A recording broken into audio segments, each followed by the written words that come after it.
Welcome to the house that Bud built.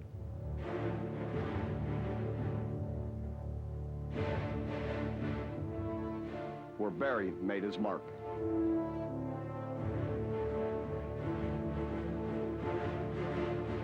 Where Bob continues to roll.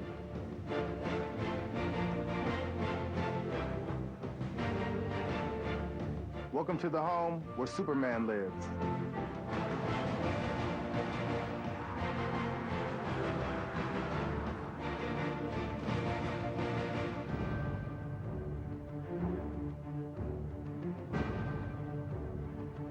$142 All-Americans.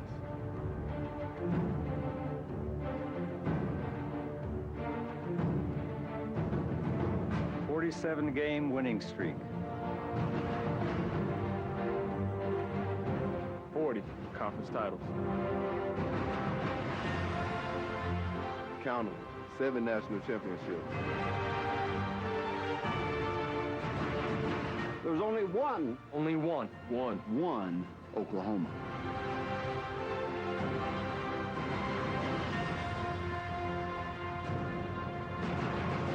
This is Oklahoma football.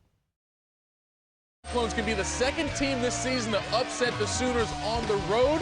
For more on that possibility, let's join Bill Land and Dave Lapper. Thanks, Michael. DeMarco, well, it'll certainly be a huge challenge for Iowa State here. You saw a little bit of OU in their offense, their great rushing attack. But, Dave, don't forget the defense, because this is a team that can stuff the run and create turnovers. Exactly. They only give up 65 yards a game on the ground, 4th best in the country. And then they make people throw the football and turn people loose. And I'll tell you what, they get great play out of Curtis Lofton at the linebacker position, middle linebacker. This kid is phenomenal. He's averaging just under 12 tackles a game, which puts him 4th best in the nation. He scored 2 of their 4 defensive touchdowns. He's a playmaker, no question about it. Then at the defensive line, another playmaker is Austin English. And you're looking at last week's numbers for these guys, but for the season, Austin English, 11.5 tackles for loss, 11th in the nation, 7.5 sacks, which puts him at number 9 in the country. He is a former 100-yard meter champion and a running back, so he's got that quick twitch. He can really get off the ball. And a bad combo for Iowa State, because the Cyclones are last in total offense in the Big 12. It'll take a lot to have them pull off a monumental upset here. We'll send it back to you, Michael. DeMarco? All right, guys, thanks a lot. We'll hear more from you at the bottom of the hour. DeMarco, as we mentioned, the 4th road trip in the last 5 games for the Sooners. They got a big game next week against A&M. Is this another trap game for Oklahoma? No, I don't think the trap game scenario works for Oklahoma anymore after what happened with Colorado. Colorado kind of woke them up. They got in a fight against Colorado. Bob Stoops told me they hadn't been in a fight until they played Colorado, and it kind of woke them up, kind of let everybody know, hey, what it's going to take to win week in and week out in the Big 12. So that's just bad news for Iowa State that Oklahoma is awake. Goliath now knows what's in front of him. Well, what's in front of him, too, is Oklahoma quarterback Sam Bradford. He's proven to be one of the best freshmen in the nation, leading all quarterbacks in pass efficiency, and he's 4th in both completion percentage and touchdown passes. DeMarco, those are not typical freshman numbers. No, not typical freshman numbers, but he's no typical freshman quarterback. I love his poise and demeanor, almost Tiger Woods-like. He expects to make plays. Tiger Woods, check out these numbers. His quarterback rating is ridiculous at 181, 20 touchdown passes, nearly 1,700 yards. If he's that good, if he's really that good, why is he not getting some of the hype that someone like Tim Tebow was getting last year as a freshman? Well, you said 181 is quarterback rating. That's because he's not getting touched. He has a great offensive line. But let me tell you why he's not getting Heisman love. It's because he's in a run-first offense. It's not like Tim Tebow. He's not shocking the world, running and passing. He's just managing the football game. He's handing off when called. He's making the right checks and throwing on 3rd and short like Bob Stoops likes. Maybe next season and the season after, we'll start talking Bradford for Heisman. He could be there in the preseason rankings for the Heisman Trophy. Well, more to come on today's clash between number 5, Oklahoma, and Iowa State. But let's sneak in some text questions real quick. Thank you for getting them in. From Morgan, who is a better receiver, Joaquin Iglesias or Malcolm Kelly? Malcolm Kelly, easier name to say. All right, Jim wants to know how long before Coach Chizik turns around that Cyclone program. Let's see. Get back to me on that. I'm still trying to figure out the time frame. Mark wants to know, what exactly is a Sooner? It's a very smart person who got there before everyone else and got some land, trust me. And Jason wants to know, will the wishbone ever be vogue again? Vogue, it's already in. It's the spread attack. It's just the quarterbacks and shotgun now. I think it's like the new wave in college football. Yeah. Well, don't forget, more of those text questions coming.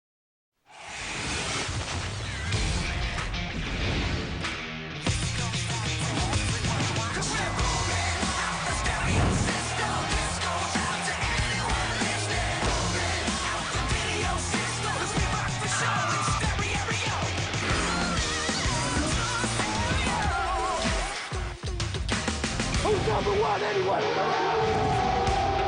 OU's back, aren't they? OU's about winning championships.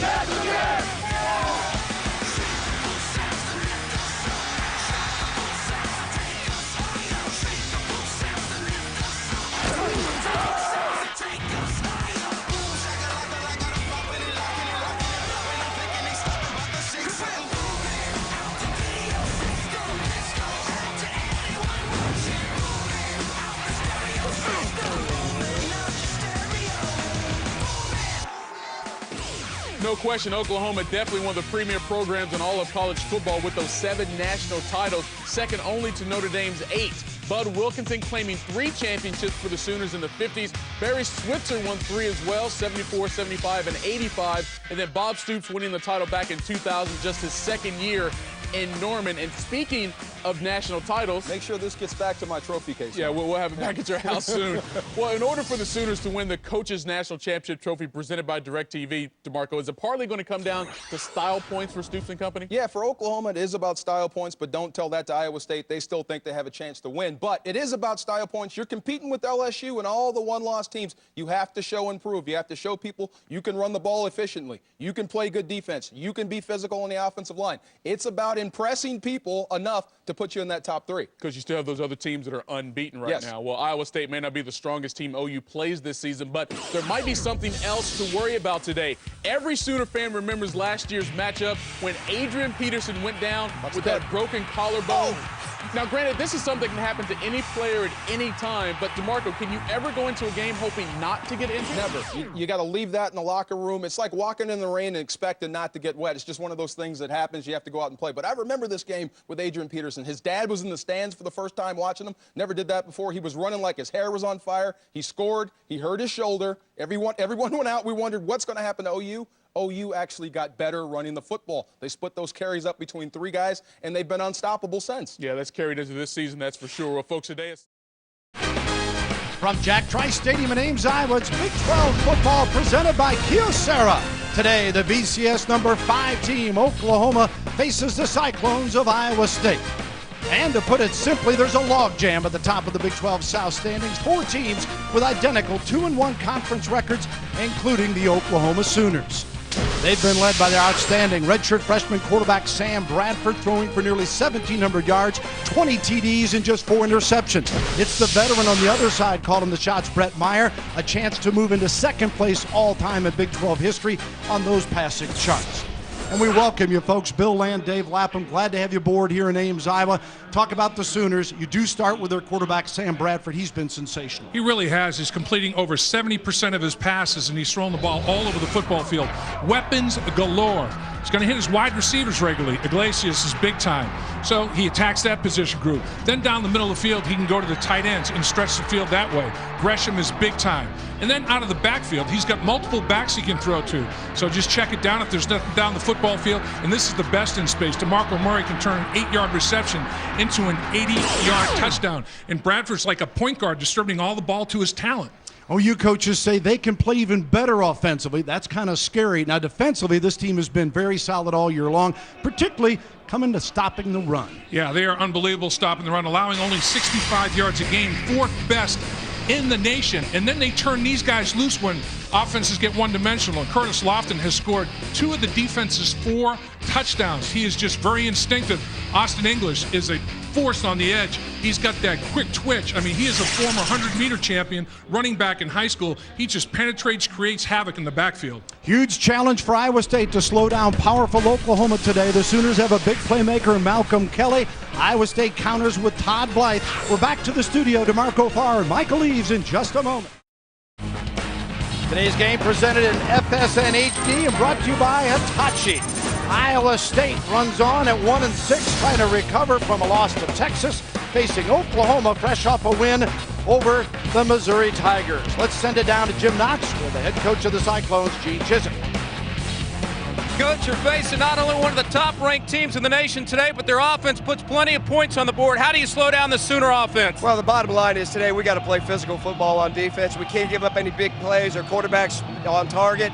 We got to be physical and stop the run today right now. And that's the bottom line on defense. You can't play these guys without being physical all day long. Best of luck, Coach. Thank you. All right, thanks to Gene Chiswick for his help and cooperation. Fred Culbertson boots it off. Iglesias and Murray are deep. And Iglesias at the 10, the 20, 25, trying to turn the corner and brought down near the 31-yard line. Chris Brown makes the tackle for Iowa State. Kyocera presents our starting lineups today as Oklahoma, led by quarterback Sam Bradford, who has been phenomenal, throwing for 1,689 yards, 20 TDs, and 4 interceptions to a bevy of receivers. 14 different players have scored for Oklahoma. Alan Patrick, just a part of that running back group, along with Murray and Brown, that has been so dynamic. First and 10 at the 32 for the Sooners. They come out throwing, and it is complete to Iglesias, but for a loss on the play as Chris Singleton makes the stop from his right corner position, and a loss of 3.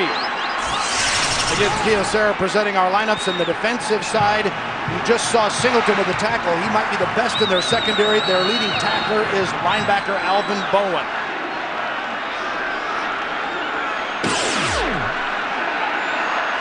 Oklahoma. Second and 13 now for the Sooners. Kelly and Johnson wide to the near side. Bradford again to throw, and it comes to Kelly. Kelly got by, still stretching and leaning, and Singleton again makes the tackle. Well, Dave, let's talk a little bit about the keys here. Well, Oklahoma wants to run the ball more efficiently. They want the consistent 4, 5, 6-yard carry. They've had big plays, but they want to be consistent with it.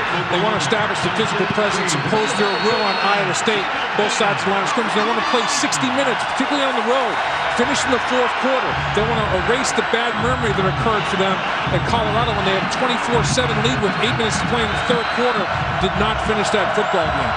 Kelly goes wide left here on a 3rd and 3. Bradford, right across the middle, and incomplete. Trying to hit Murray, and Banks was there to break it up. The Sam linebacker, John Banks, a senior from East Moline, Illinois, in the Quad City area. And that's a big defensive stand, 1, 2, 3 and out, basically, for Iowa State on the defensive side of the football. And the key to that was getting Oklahoma off schedule when they tried that little wide receiver screen that was thrown for a 3-yard loss. 2nd and long, 3rd down, couldn't convert. Cohen nearly got it blocked. Blythe, the receiver, and stays away. So Iowa State winning the coin toss, deferring to the second half. They stop Oklahoma, and they'll get it 1st and 10 on the 23 after a 39-yard punt. Kyocera again with our lineups here now. Let's take a look at the offense of Iowa State, led by Brett Meyer, the 6'3 senior, who has thrown for 738 yards and a chance to move up into 2nd place on the Big 12 charts. Scales gets the call at running back again. He had 77 yards rushing in their loss to Texas last week, and Blythe is their star wideout. He's got 26 touchdown catches he and Meyer have hooked up for. Will end around, and Hamilton is brought down at the 23-yard line, and Austin English makes the tackle. That OU defensive group is stout, allowing just 18 points a game, 2nd in the Big 12. And you saw English as a star, Granger, McCoy, Dodson, Baker, Lofton. Pleasant gets the start in place of Reynolds today, and DJ Wolf leads him with picks with 3 on the year. Yeah, Reynolds suffering an arm injury, and he's out of this afternoon's contest. He had 7.5 tackles for loss in the first 7 games for Oklahoma. He'll be missed. 2nd and 10 for the Iowa State Cyclones on their opening possession. Meyer. Scales. Nothing doing against that Oklahoma front. Gerald McCoy makes the tackle. What about keys for the Cyclones, Dave? Well, they can't turn it over, you know, Bill. I mean, they're -10 on the season, 20 giveaways. That can't happen. You can't give Oklahoma extra possessions. Stay on schedule. They can't suffer a tackle for loss or a quarterback sack and be 2nd and 3rd and long. It's feeding right into Oklahoma's strength. They can't allow an unconventional score. Oklahoma's defense has scored 4 times this year.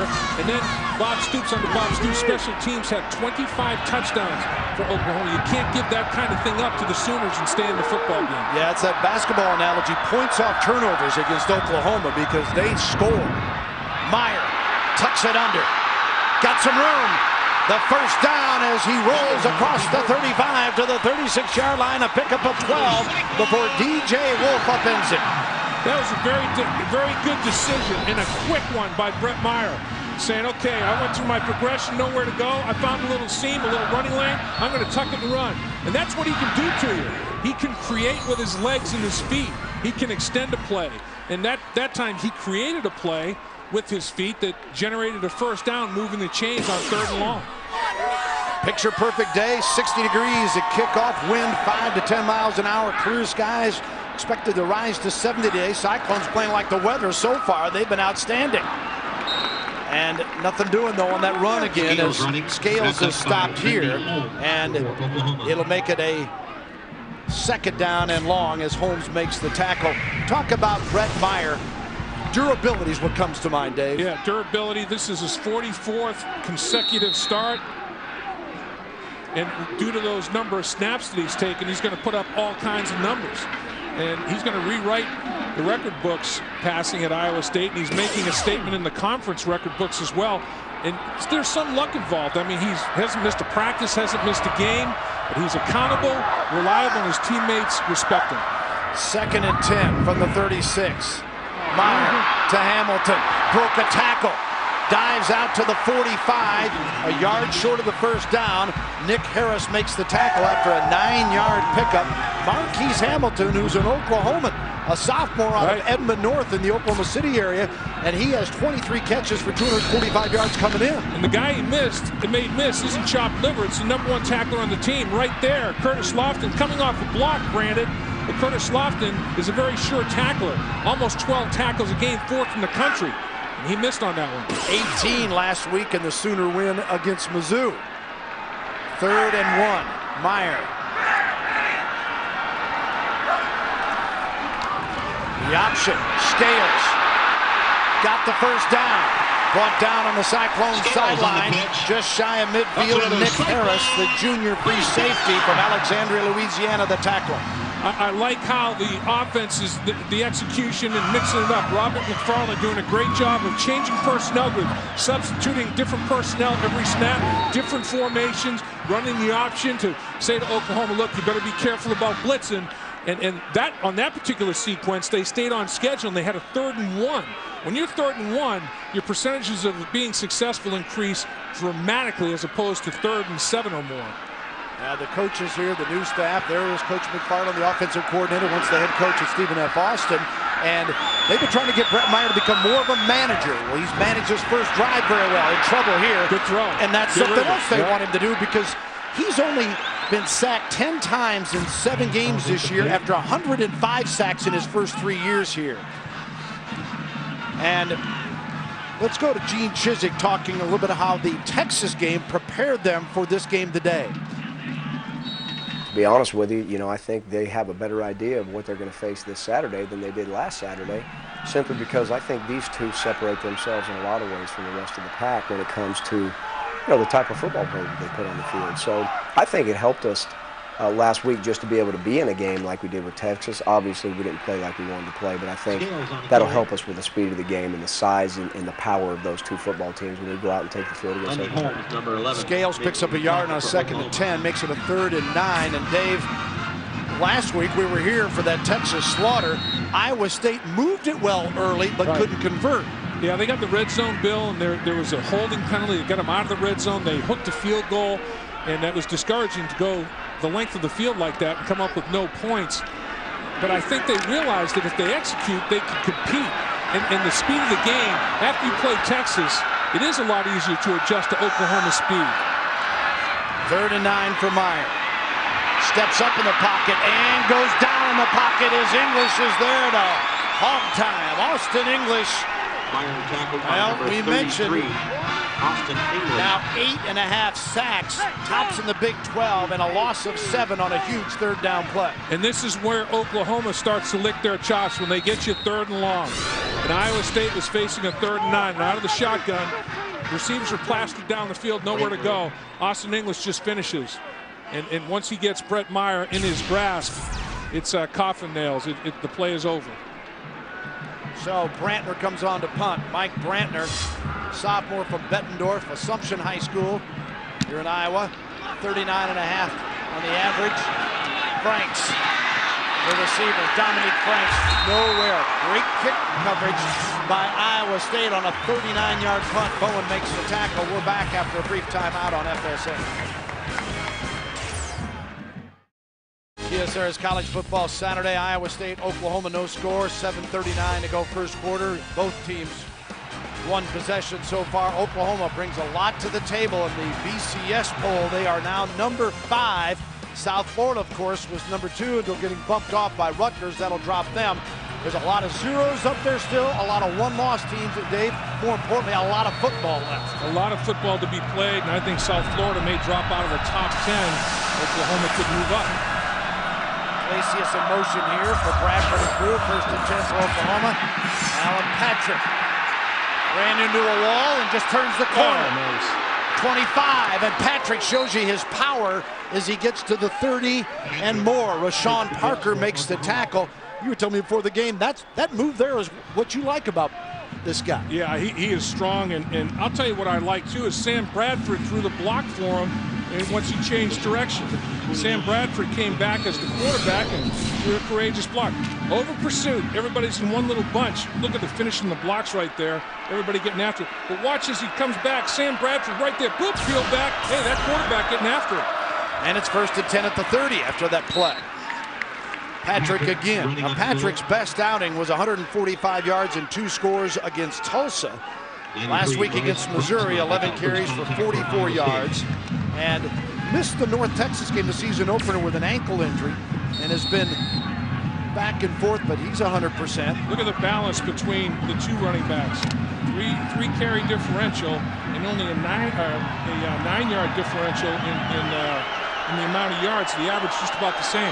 That's balance. I mean, they're averaging over 200 yards throwing and passing and balancing the running. The ball's fumble on the deck, wide open. Iowa State picks it up, and the Cyclones will have it at the 35-yard line. Rashawn Parker turned around and said, "Oh my goodness, what is that? It's a football, pick it up." Yeah, Banks knocked it out of there, and Parker came up with it. And I'll tell you what, Oklahoma had no idea the ball was on the ground. Big Phil Lobo was in the area, but he didn't even know the ball was on the ground. So we talked about turnovers and how important they were going to be in this game, and Iowa State couldn't force any, but they knocked one out. And the ball is on the ground forever. I mean, Oklahoma has no idea that the ball has been punched out of there. Look at that. And everybody's just kind of standing around, and then it's like, well, I'll take it. If nobody wants it, I'll pick it up and do something with it. So, turnovers, which I think are the biggest stat in all levels of football. And Iowa State gets the first break. What do they do? 1st and 10 on the 35. Meyer trying to go deep. Blythe is held up, and the flag comes flying. I think that's a good penalty to take, because Blythe had him beaten on a double move. And when you're beaten on the double move, you say, you know what, I'm just going to grab it. That's what Marcus Walker did. He just absolutely grabbed him, because if he doesn't, Blythe's got a touchdown. Defense, number 24, 15-yard penalty, 1st down. And Bob Stoops is chewing him out about it and saying, you know what, don't look in the backfield, don't look at the quarterback, stay with the receiver. And there's the grab right there. Walker already grabbing Blythe. And Blythe realizes, hey, I'm gonna be demonstrative. I mean, I got grabbed. My ability to run down the football field was totally taken away. I got to make sure I sell that penalty. That was an obvious one. Now Blythe with 29 career touchdown receptions. He is 5th in Big 12 history. Trying to join that elite group of 30. Might have had one there. Well, only 13 points off their first 10 takeaways of the season. Let's see if they can put this one in the end zone, their 11th takeaway. 1st and 10. Right up the middle. And the running game finally pops a little bit for the Cyclones now, as Lofton makes the tackle. Todd Blythe is a guy who has been through some tough times here. In his senior year, only 3 touchdowns. He's a well-marked man playing for a new coach and a new offense. This guy's a big-time playmaker. Yeah, he is. And this is where he is such a big weapon at 6'6". A little bit of a fade from his roommate, Brett Myers. And he's already #1 in touchdowns with 29, #1 in yards, and he's 5 catches away from overtaking Lance Danielson. Second down, Scales made one miss, but then got tripped up. Beg your pardon, as Marcus Walker dives in and got him. And if he didn't, it might have been 6. Yeah, if he didn't, it would have had to been the inside out of that Oklahoma defense, and all the team speed they had. It would have been interesting. But here he comes off the corner, and he takes the angle. And Blythe could have been called for pushing them in the back. No penalty on the edge. If you don't have an opportunity to get your body in front, don't put your hands on the defensive back's back and take a chance. No penalty was called. Walker still made the play. Excellent effort by him. 3rd and 5 at the 15-yard line. Blythe in motion. They fake to him. Meyer scrambling, still looking. Got him in, and it is complete. Yes. That'll be a 1st and goal at the 3-yard line. A pickup of 13 yards as coming up with the reception, R.J. Sumrall. Sumrall gets his 34th reception of the season. And that was just a patience demonstrated by everybody. Brett Meyer extended the play with his feet, bought time, went to the sideline. Look at it. Catch the ball and dot the I with the right foot. Total possession, come down in bounds. Huge 1st and goal. Iowa State has to convert. Remember, the first 10 takeaways, only 13 points. This 11th takeaway, if they can pound it in for a touchdown and take a lead on Oklahoma, that would be big. They look for Blythe in the fade. Can't hang on. They got what they wanted, the one-on-one coverage out there. Holmes was the cover man. Yes, he was. And you know, Blythe not only 6'6", he's got great leaping ability. And that time, Brett Meyer didn't get the ball up high enough. You know, you have to get it up where Blythe can make a play on it. And the ball's down a little bit too low, and it ends up bouncing off Holmes' helmet.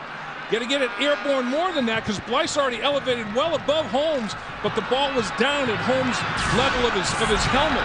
So if Meyer can get the ball up, that's a touchdown for Blythe. 2nd and goal from the 2. Touchdown, Iowa State! Ekwolundu led the way, and the Cyclones are on the board first against #5 Oklahoma as Jason Scales gets his 3rd touchdown of the year. Little swinging gate here on the extra point. Oklahoma has to be sound with. And Iowa State executing their game plan to perfection. Win the turnover battle, get the short field, stay on schedule, and score. That was nicely done by the defensive football team. The offense responds. Brett Culberson for the point after. 12 of 12 this year. And Culberson, the senior from Des Moines, Iowa, gets the PAT. Jason Scales with a touchdown, and it's Iowa State 7, Oklahoma 0. A stunner early. Iowa State 7-0 on Scales' touchdown, and our Kawasaki scoring drive all set up 5 plays, 35 yards by that Oklahoma fumble and the ISU recovery. And it's the Cyclones with a 7-0 lead. Bill Land, Dave Lapham, Jim Knox with you here. Alan Patrick had trouble keeping the handle, and Gene Chizik sees his clones jump out 7-zip. In Oklahoma, that's their 12th fumble of the season. They've lost 9 of them. 12 fumbles on the ground and have not come up with 9 of them. The short kick taken at the 28 as Culbertson's kickoff had brought down at the 33-yard line is Joe John Finley, the receiver. Now here's how it all started. Patrick, ball security is key. Banks strips it out of there. Rashawn Parker comes up with it. Oklahoma had no idea Patrick fumbled the football. And here's the pass interference call. You can't grab Blythe.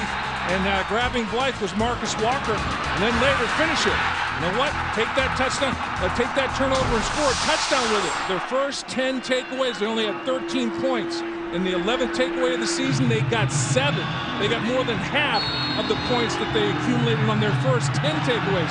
So they were opportunistic, finish with that takeaway with a touchdown. And then, Dave, they short kick, not wanting to give OU a big return. OU gets a holding call against them, so it's pushed back now to the 25 on this series, 1st and 10. Bradford rolling out, finds Kelly, got him on the sideline, and steps out of bounds, shy of the first down. Singleton covering, picks up 7 on the play. Malcolm Kelly, big playmaker, averages 19 yards per reception, has got 8 TDs. Yeah, on only 27 catches coming in. A touchdown every 3.5 receptions. And he's got 2 receptions today, and he hasn't scored a touchdown. So pretty soon, you start getting that 3rd and 4th reception. By percentages, Malcolm Kelly scores for you. Iowa State with the lead for the first time ever against a Stoops-coached OU team. Hard to believe. This one is complete to Johnson, and he has got the first down. John Banks makes the tackle, picks up 10 yards. Manuel Johnson, a junior from Gilmer, Texas, and coming up with his 11th reception of the season. And last week, Iowa State had some trouble with Texas passing game, so Oklahoma decided to spread the field and throw the football toward the sidelines. And they did it to Johnson. They did it on first down to Kelly, and then get the ball to Johnson. So Bradford distributing the ball to all quadrants of the field for probably different position groups as this game goes along. He'll involve a lot of people. Iglesias in motion. Kelly at the top of your screen on the left. Play action. Bradford to throw it. Looking deep and wide open. Underthrown and incomplete. Kelly was 6 waiting to happen. Yep. Brown got there as the ball was underthrown to knock it away. I think it was late and underthrown both because Kelly was there. He was available. Talked about every 3.5 catches, he scores for you. He's got 2 catches on the day. A skinny post, and he is there. But because the ball is late, you know, the opportunity to run back and recover and make a play on the football, and that's exactly what Sam Big did. 2nd and 10. The ball at the 42 now for Oklahoma. Down 7-0. 4:10 to go. First quarter here at Ames High. Bradford out to Johnson. Johnson moves it to the 49-yard line before John Banks makes the tackle. He picks up 7. Banks coming in with 38 tackles. On that tackle for Iowa State. And send it down to Jim Knox on the sideline. All right, Bill, you may recall last week we were here. Texas jumped on top of Iowa State quick. Well, this Iowa State line right now fired up. They're getting a little confidence because of that drive. They moved the ball against Oklahoma. And don't forget about the fans right there. They were out of the game 5 minutes until last week's game. This week, they're very much in it. Yep, Knoxy, first play last week for Texas, a 56-yard touchdown pass. First play this week for Oklahoma, 3-yard loss on a wide receiver screen. Big difference. That'll get people involved. 3rd and 3 for Oklahoma, the 49. Bradford going to Iglesias, just off his fingertips. Oh, mama, how close was that to being 6 as Alvin Bell was beaten on the play. Just out of sync is Bradford. He had 2 touchdowns that they left on the football field on this possession. Little double move, and the double move is successful, but just a little bit too much on the football. Can't make the play. And then, of course, he underthrew Kelly, overthrew Iglesias. So Sam Bradford completing almost 71% of his passes on the season, a little bit off early today. Yeah, even though he's 4-7, he had a couple big misses. Low snap. Cohen handles it. High punt, but short, and it takes a Cyclone bounce before OU downs it near the 27-yard line. 24-yard punt is all. We'll take a brief break. Cyclones with the early lead. Welcome back to Ames. Iowa State with a 7-0 lead early on Oklahoma. This week on Sports Science, what are the fastest reaction times in sports? From hitting a fastball to stopping a slap shot, we put elite athletes under the microscope to find out. Sports Science examines reaction time tomorrow at 9 p.m. only on FSN. Check your local listings for the start time in your area. Iowa State started on time here today. Here's Meyer, 1st and 10, and he completes it out of the back of the 31-yard line. And Catlett makes the reception. Derek Catlett, a sophomore from Fort Collins, Colorado, is tackled by DeMario Pleasant, who gets the start today in place of Ryan Reynolds for OU at the linebacker spot. Pick up about, we'll give them 3 on that one. So on 6 first down plays, they picked up 8 yards. On 4 of their first 5, they had 0 gain. On the first down after the takeaway, they had a 5-yard pickup. 2nd and 8 for ISU at the 30. Changing the play is Meyer. 7 on the play clock. Hand off, and Scales breaking it. 45, and out of bounds on the Oklahoma sideline. Jason Scales, who scored the touchdown earlier, picks up 17 on this run. And he ran right through a couple of Oklahoma defenders, and I'll tell you, you got to make the tackle when the tackle's available to you. And Brent Venables is not happy about this one. Coming off the block, you've got to finish that tackle. You can't miss that tackle like Lewis Baker did. He's there, he's in the hole. You have to finish the play, get your head across the bow. Iowa State is playing with more intensity and emotion early in this game than Oklahoma. First and 10 at the 48. Meyer, 3 of 5 for 25 yards. They've run it well. Clinch. It's going to cost Iowa State 5. Before the snap, ball start, offense number 1. 5 yards, first down. Well, if it's hard for people to take Iowa State serious, you look at the series. Oklahoma 66, 5, and 2. And the last time ISU won was 1990. The last time they won here at home was 1960, Dave. Man. We're talking before the game. Yeah. Ike was the president. Dwight Eisenhower. And Bob Stoops was 9 weeks old the last time that Iowa State won on its home field against Oklahoma. 30-second timeout. And milk probably cost 5 cents a gallon. And gas was probably 10 cents a gallon. I mean, it's crazy. Timeout Iowa State here with the Cyclones leading 7-0. Last year it was kind of a little sweet and sour for Oklahoma in their win over Iowa State down in Norman, as the Sooners got the victory they wanted, and Adrian Peterson led the way once again. Peterson, this was back on October 14th, 26 rushes, 183 yards, 2 touchdowns. He was brilliant all day long. He was brilliant, and as a matter of fact, leading the NFL in rushing right now. But this was a game, unfortunately, it was his last carry for Iowa State. That's a touchdown run that Peterson had. His dad, first game he was able to see in person in quite a few years. This was the touchdown run where Adrian Peterson broke his collarbone. As he lunges into the end zone to finish this run, lands on his left shoulder and breaks the collarbone. That was his last carry of the regular season. He didn't play again until the Fiesta Bowl. 34-9 was the final for Oklahoma. Don't forget, Peterson and the Vikings play the Dallas Cowboys on Fox and NFL action tomorrow. First and 15 from the 43 following the last play, and now the stop of Scales, nothing doing. He loses a couple. Reggie Smith, the junior out of Edmond, Oklahoma, makes the tackle. Remember, Oklahoma giving up 65 yards a game on the ground, 4th in the nation. And they make teams one-dimensional and make them throw the football because they have to, not because they really want to. And Bob Stoops has been upset on the sideline, and rightfully so. He's trying to light a fire under his football team emotionally and have them pick up their intensity. Yeah, they've had 12 carries, 33 yards rushing so far today. The look-in pattern is complete, and diving out to midfield is number 82, Marquise Hamilton. Lofton, the tackler, a 5-yard pickup for Iowa State. Still a long way to go on this third down, and let's call it 13. And what you have going here with Iowa State is, on a snap-by-snap basis, their chests are swelling. They're starting to feel good about themselves. And third down today, 3 out of 4. And that's much better than their season percentage conversion, 75% right now. And this is a team that is last in the league in scoring, last in the Big 12 in total offense. So huge confidence builder. What do they do here? 3rd and 13, open across the middle. Scales reaching, way short. Lofton makes the tackle. Pulled down by Lofton. But they've also gotten themselves out of a little bit of a hole and have a chance to still win the field position back.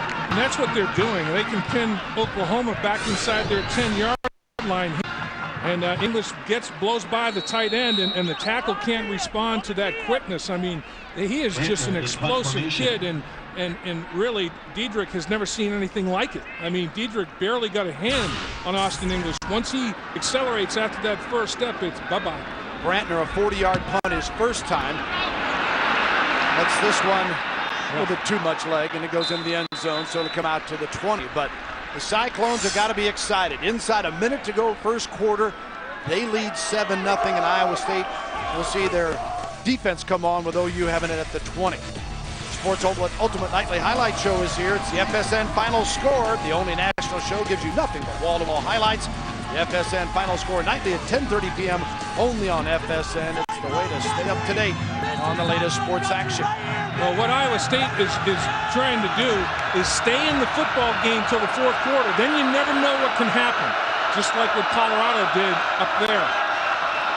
Oklahoma, we mentioned wanting to establish that running game, and Oklahoma had a little trouble doing so here in the first quarter. Rubin makes the tackle this time.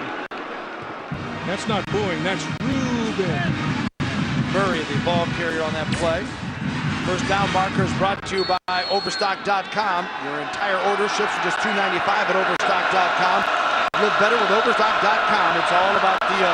And establishing that running game, Bill, more consistently is staying with your blocks, not letting guys get across your face and falling off blocks. Oklahoma still not finishing blocks like they should. DeMarco Murray, they fake to him.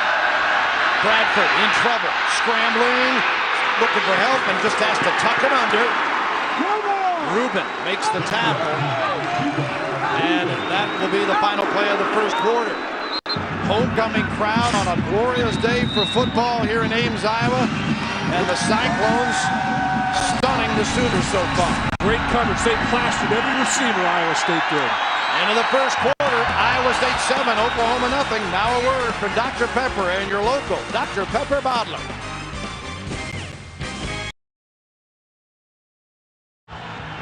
Beautiful, breezy fall day here in Ames, Iowa, and Iowa State with a 7-0 lead. And how about this for Oklahoma? 0 points in that first quarter, only the third quarter of the entire season that they haven't scored in. OU averaging 48 points a game, third in the league, fourth in the nation. And Oklahoma has it 3rd and 6 on their 24-yard line to start the second quarter. Brown in the backfield as Bradford comes up to talk to his lineman with the play. Sam Bradford stepped up in the pocket, got a man, and is complete to Brown. And Brown has the first down across the 30-yard line. Alvin Bell made the tackle. Now, Brown had 3 touchdowns and 67 yards rushing in that Missouri win last week. Wow, Christopher beat Lowbold at the line of scrimmage quickly on the protection. But you get the ball out of the quarterback's hand that quickly, and Brown presents himself as a great target throwing the football to. You know, you get those running backs in space, it's like a long lateral, and then they can make people miss. 1st and 10 on the 32. Kelly flips it off, and coming to the near side, Iglesias, and Iowa State stayed home. And Jesse Smith makes the tackle and is the sophomore punt. I cannot tell you how good a play he made. He stayed at home, he was blocked. He came off the block and made a one-on-one tackle in space against the wide receiver, Jesse Smith. Gold star on your forehead. Watch 54 in the red jersey. He's being blocked by Lodebolt. Comes off the block and makes a one-on-one tackle. That is linebacker play at its best. Shed the blocker, bring the receiver down in space. 2nd and 9. Bradford, incomplete. He was under some pressure intended for Iglesias. If you're thinking OU overlooked Iowa State, it's not because the coach didn't say something to his ball club about be careful of the underdog.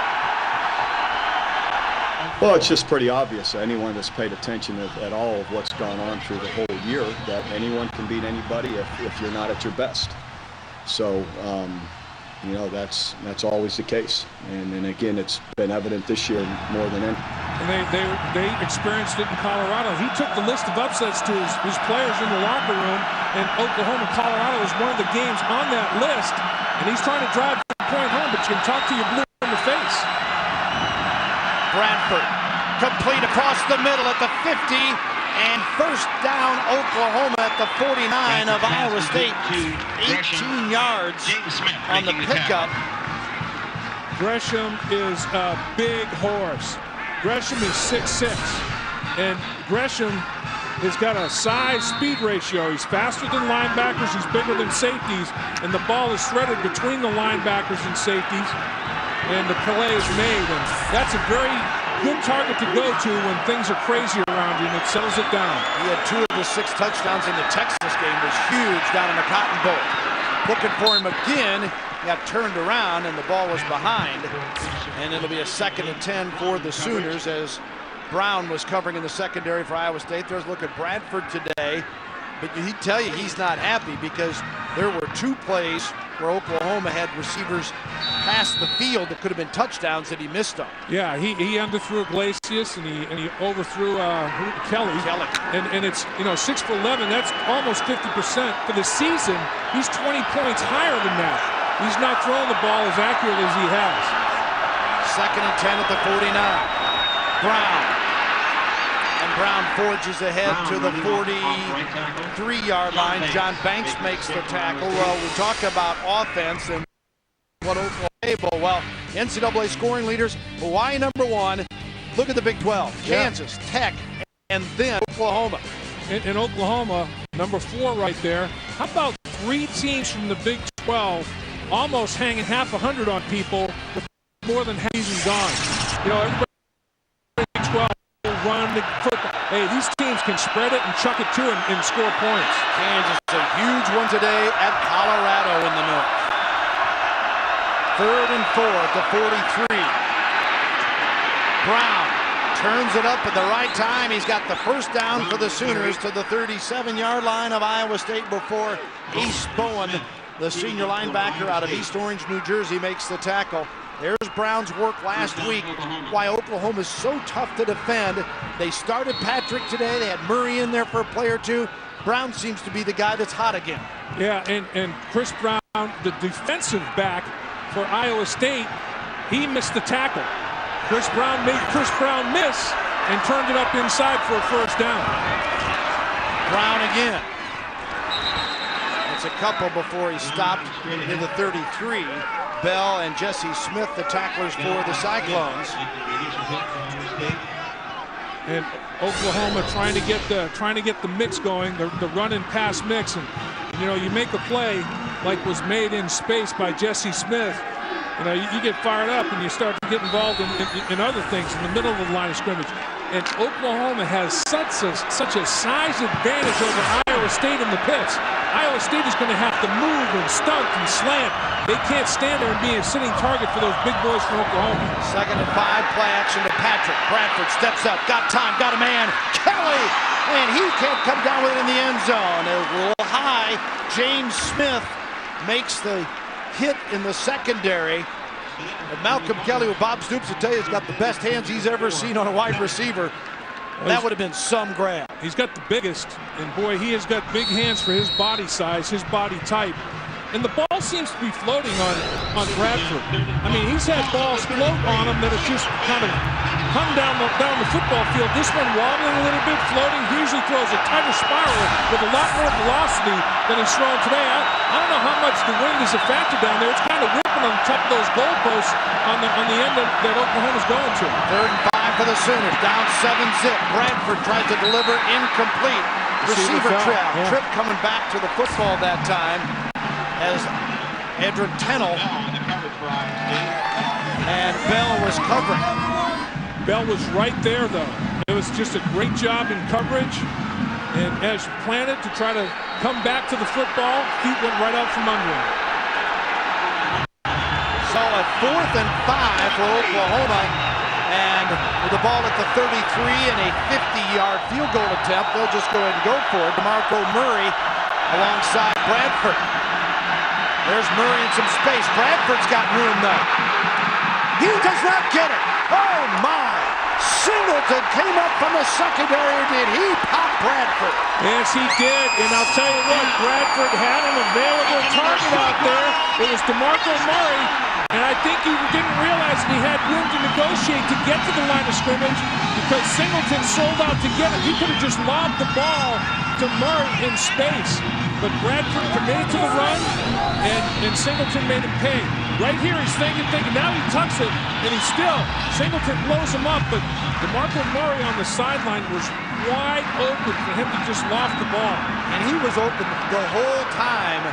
And with his kind of wiggle, to me, you got to get him to football. 1st and 10, Iowa State. Cyclones trying to bring it back on the ground. You know what this is? That 4-down stop right there is like the second takeaway for Iowa State. It's just like forcing a fumble and recovering it. Now Bradford, here's the line of scrimmage that he had. He could have dumped it right here. Look at Murray. Right here, he could have lofted the football to Murray easily. Look at coming available, crossing down the football field a little bit further is a guy who can make plays for you, Malcolm Kelly. But Bradford got in space. I think he lost track of exactly where the line of scrimmage was. He said, okay, I have to commit now. And I think he thought he had to commit before he really did. Second 11 for Iowa State. 10:35 to go first half. Cyclones up 7-zip. End around. And again, it works. And bursting through across the 40 is Hamilton again. And Marquise Hamilton's become a primary playmaker, a 13-yard pickup before Walker tackles him big. And as you said earlier, Bill, he knows a lot of these players from Oklahoma. I mean, he calls a lot of these starters for the Sooners on a regular basis. And there's nothing sweeter than making some plays against the number 5 ranked BCS football team, Oklahoma Sooners, when you're an Oklahoma guy. Brent Venables, the defensive coordinator, looking on, wondering what's happened to his defense. First and 10 at the 43 now for the Cyclones. Hamilton, of course, out of Edmond North there in the Oklahoma City area. He's made some big plays for the Cyclones in the first half here. OU toughens up against the run on this one, though. You know, last year, one of the highlights for Iowa State in that game that we showed you earlier in Norman was Meyer going to Blythe. And he got 3 receptions on the day. This was a 31-yarder for a TD. And so let's not forget Blythe at any time in this game, Dave. No, he's got 29 touchdown catches, 26 times he's hooked up with Brett Meyer, his roommate and best friend. And first down is the down. We saw the graphic right before we went to that little flashback. Oklahoma is averaging 2.7 yards per play on first down. Iowa State a half a yard on first down. Both teams are going second and long, third and long way too often. Pretty lofty company that Blythe has a chance to join. This one is complete. Hamilton to 50, push for the first down. We'll see where he spots the football. I think he's got it, though. As DJ Wolf, the tackler, that was a heck of a catch by Hamilton. It was, and Hamilton was offered an opportunity to walk on at Oklahoma. They didn't offer him a scholarship. They said, you can walk on. Well, he said, I'm going to go to Iowa State and try to do this type of thing, reach behind my body, show the flexibility and the hands. He turned those hips so well and made the catch, completely turning himself around, and then got his shoulder pad squared up and got every yard he could and got the first down. So not only the catch, but getting north and south and generating the first down, a fresh set of downs for Iowa State, gives them ball possession, ball control. It limits the exposure of Oklahoma's offense against their defense. Right now, Iowa State is doing what they want. They want time of possession and move chains. That was Hamilton's 3rd reception for 25 yards, 2 carries for 13 yards. And it sets up the Clones first and 10 at the 47 of Oklahoma. Meyer bought some time, and to Blythe, then out of bounds at the 32-yard line. Nick Harris makes the tackle as Blythe gets his first reception of the day, a 15-yard pickup. He needs 4 more now to pass Lane Danielson, the all-time receiving leader. He is the all-time yards leader, 7th in Big 12 history. You know, Bill, on that play, I didn't like what I saw. Nick Harris started chewing out Marcus Walker. Marcus Walker made a mistake. Then he went to the sideline. Brett Venables chewed him out to correct him. You can't afford those kind of mental errors that Walker had in coverage. First and 10 at the 32. Scales, little power. He got a little hole, made the most of it, and he pushes down to the 27-yard line. DJ Wolf, the senior from Lawton, Oklahoma, stops him after a 5-yard gain. You can see Iowa State's confidence building. And every single snap that goes by, they're saying we can compete with Oklahoma. Now, if Iowa State takes a 2-score lead of any fashion here, if they can punch this in for a field goal, or more specifically, if they can put 2 touchdowns on the board before Oklahoma scores, what a lift. Then Oklahoma has a tiger by the tail today, folks. This is a team whose only victory was over Iowa 15-13 when they didn't even score a touchdown. Scales brought down near the 30 and a flag on the play. They got Hamilton for an illegal block in the back. Offense, number 92. 10-yard penalty. That's 82.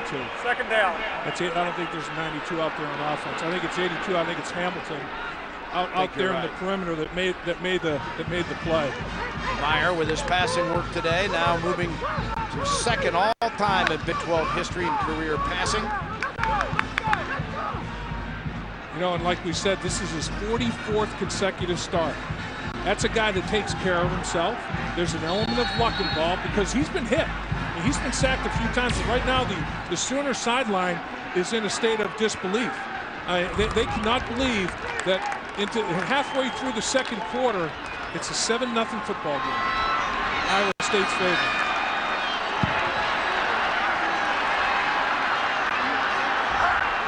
Second and 15 for Iowa State here. Meyer got away from some, but 30.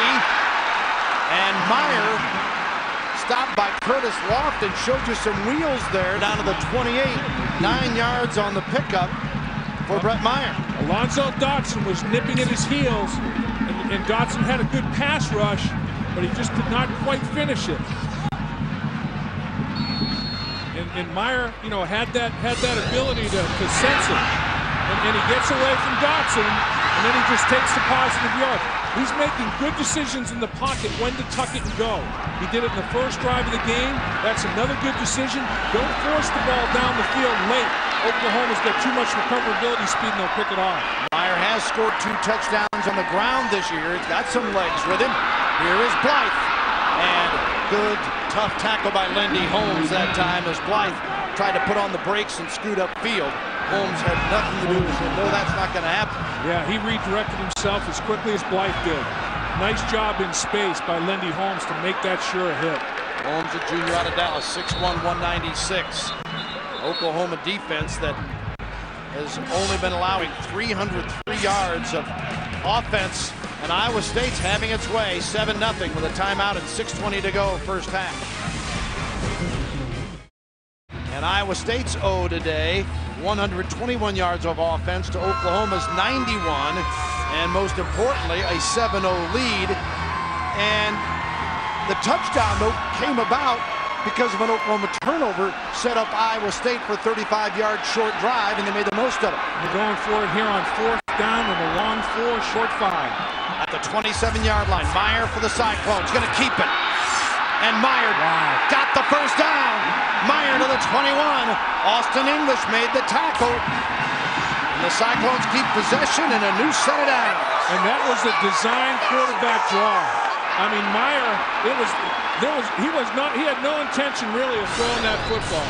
And he basically takes his drop, and then it's a draw play. It's a quarterback draw, and he gets up the football field, and he does a nice job of finishing the run. Austin English trying to pull him down from behind, and the body lean that Meyer had continued him lurching forward for the necessary yards to move the change. They are more physical right now than the Sooners. You see that figure, OU gives up 65 yards a game, 64 already today. And they're going to have a little razzle-dazzle here, and it wasn't open. So as a result, the receiver did the smart thing and just tucked it under. Hamilton. Yeah. He was trying to throw it back to Brett Meyer. Oklahoma not moved whatsoever. They brought Hamilton on the reverse to throw back to Brett Meyer, and it was not there. Here, Brett Meyer here is leaking, and here's the throwback. Not there, so tuck it and don't do anything dangerous. It's only first down. Tuck it, get back to the line of scrimmage, look for another down. 2nd and 10. That's a smart decision. 2nd and 10 at the 21 of Oklahoma. 5:16 and counting, first half remaining. Cyclones up 7-0. Meyer gives to Scales. And Scales moves to inside the 18. Reggie Smith makes the tackle.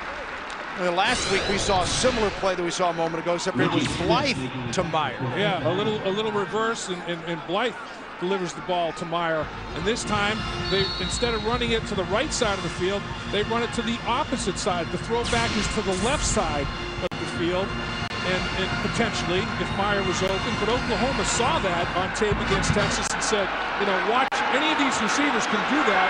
They tried to incorporate Hamilton instead of Blythe. Oklahoma's still not fooled. Texas beat them last week 56-3 and held Iowa State to 228 yards of offense. It is a different Cyclone team, as Meyer a little bit underthrown here to Blythe this time, and Baker may have gotten a touch on it too. Yeah, Baker at least got airborne to distort the vision. Dave up to 10 on brand name products from Overstock. First down markers brought to you by Overstock.com. Live better with Overstock.com. It's all about the Have to be sound here as a place kicker for Iowa State, and it's snap, hold, kick, all three phases of it. Oklahoma, under Bob Stoops, has blocked 20 kicks. 36-yarder for Brett Culberson, as long as a 42. This one's got the distance, but he does not hit it. Oh, he pushed it way wide. So Culberson misses the opportunity to put him up 10. We'll be right back after a timeout. Honda would like to take you for a drive around campus. Building on tradition is the theme of homecoming this year here at Iowa State. Some folks were scratching their heads saying, oh, wait a minute, they scheduled Oklahoma for homecoming? A team you haven't beaten here since 1960? Well, maybe the schedule makers knew something. Homecoming here in Ames, and Iowa State still a long way to go, but the Cyclones and Todd Blythe lead at 7-0. Bill Land, Dave Lapham, Jim Knox with you here at Jack Trice Stadium as Oklahoma has a 1st and 10 on the 20. Patrick in the backfield behind the quarterback. Bradford gives it to Alan Patrick, turns the corner, 25-30, and a flag is thrown as he is stopped at the 35-yard line. Chris Brown making the stop. Yeah, I don't know if they're going to call a big offensive lineman out in space. Brian Simmons was out there. I'm not sure if they called holding on Oklahoma or not. Offense number 4. 10-yard penalty, 1st down. Well, that'll be during the course of the action. It'll still be 1st down. You know, the thing that Iowa State can't afford to do, like they did in their first drive to Texas last week, got in the red zone, got a penalty, hooked the field goal. This time, push the field goal, can't leave points on the board. And right here is the call that they made. Get the hands inside the framework of the body. You know what? I didn't see much illegal there. I think the officials saw the conclusion of the play where he was knocked to the turf, Singleton was, and then called the penalty. 1st and 10 again. And Patrick, some hard-earned yards as he goes to near the 27, 28-yard line. Smith and Banks made the tackle. What was the defensive coordinator, Wayne Bolt of Iowa State, told us yesterday? He went back and looked at Texas tape and said, 10 plays for about 240 yards, 35 yards. He said, guys, generally we played pretty well, but those big plays, lack of concentration here, they just killed us. OU hasn't had the big play yet. No, they haven't, and it's been the quarterback, Sam Bradford's had a couple of big play opportunities, could not pull the trigger accurately enough. 2nd and 2. Into the OU sideline is Johnson. In my mind, though, Bill, the biggest reason this is still 7-0 is Oklahoma has not got their running game going consistently, and Iowa State's running the ball more effectively than I thought they would against Oklahoma. Coming in, Oklahoma's averaging over 5 yards a carry, the opponent less than 2, 1.9. That's not the case today. Iowa State is actually handling the ground game better than the Sooners, and that's the biggest reason it's 7 by Iowa State right now. OU 13 carries, 48 yards. Iowa State 67 yards on the ground. Bradford, good time. Incomplete, intercepted. Picked off by the Cyclones. That ball just popped right up and killed going at the 30-yard line. And he's still going. Taking the whole stadium with him. Amazing. Oh, Nava, what a play. And Gresham let the ball get into his shoulder pads. Gresham was the intended receiver, and he didn't get his hands out to catch it. Let it come into his pads, bounced off his shoulder pads, went airborne, and you talk about determination and want to finish plays. Man, oh man, Allen Bell. And watch Gresham. He's there. The ball is right on top of him. Got to get your hands extended off your shoulder pads. The interception is made. Now watch what happens. Everybody picks a block up. And watch him lower his shoulder pads right here and drive. 5, 10 extra yards. Amazing effort. They're in the red zone again. 2 takeaways. +2 on the season. Coming in there at -10. First pick of the year for Bell. 1st and 10 at the 18 for Iowa State. Scales, 15. And he sprints down near the 10-yard line where Marcus Walker makes the tackle after a 7-yard pickup for Jason Scales. And remember, in the first 10 takeaways of the season, Iowa State only scored 13 points. This is their 12th takeaway now. On the 11th takeaway, they scored a touchdown. What will they do on the 12th? Number 12 made the 12th takeaway of the season, Alan Bell. And not only the interception, that's as good a run after interception as I have ever seen. 2nd down and 3, the ball on the 11. Scales. Close to the 1st down near the 8-yard line. Gerald McCoy, a 6'4", 289-pound redshirt freshman from Oklahoma City, making the stop for the Sooners. How many times have we said it? It's elementary. Receivers have to catch the football with their hands. Iowa State is outrushing Oklahoma. That is the crux of what is going on in this football game. The line of scrimmage is being won by Iowa State, and I don't think anybody expected that. 3rd and 1 for Iowa State. And the Cyclones close to getting it here. We'll see. A little short. Yeah, going to be a little short, so big decision for Gene Chizik as Pleasant made the tackle that time. I think you got to put the points on the board. You got to go up 2 scores. But, you know, it's easy to say, you know what, we're going for it. You know, this is our opportunity. When we get down here again, if we can go 2 scores up on Oklahoma, that would be monstrous. 2 touchdowns up instead of just 2 scores. Biggest play of the game right here, right now. He may just try to get him to jump offside. But if they go for it, Iowa State has to get some movement. Meyer hands it off. Oklahoma stops him. They won the push that time. Yes, they did. And Lofton and crew, Granger was there, and Oklahoma gets the ball back on downs. Wow, great defense for the Sooners. They still trail 7-0. And Jim. Thank you very much, Michael. Oklahoma on their 1st and 10 with 1:05 to go. Alan Patrick brought down by Jesse Smith. As Iowa State took the first big risk of the day, going for it on a 4th and 1 at the 9-yard line. They don't get it back. They lose on the play. Now can OU do something in the final minute? 2nd and 7 to Bradford. Whistles and the play is brought to a halt.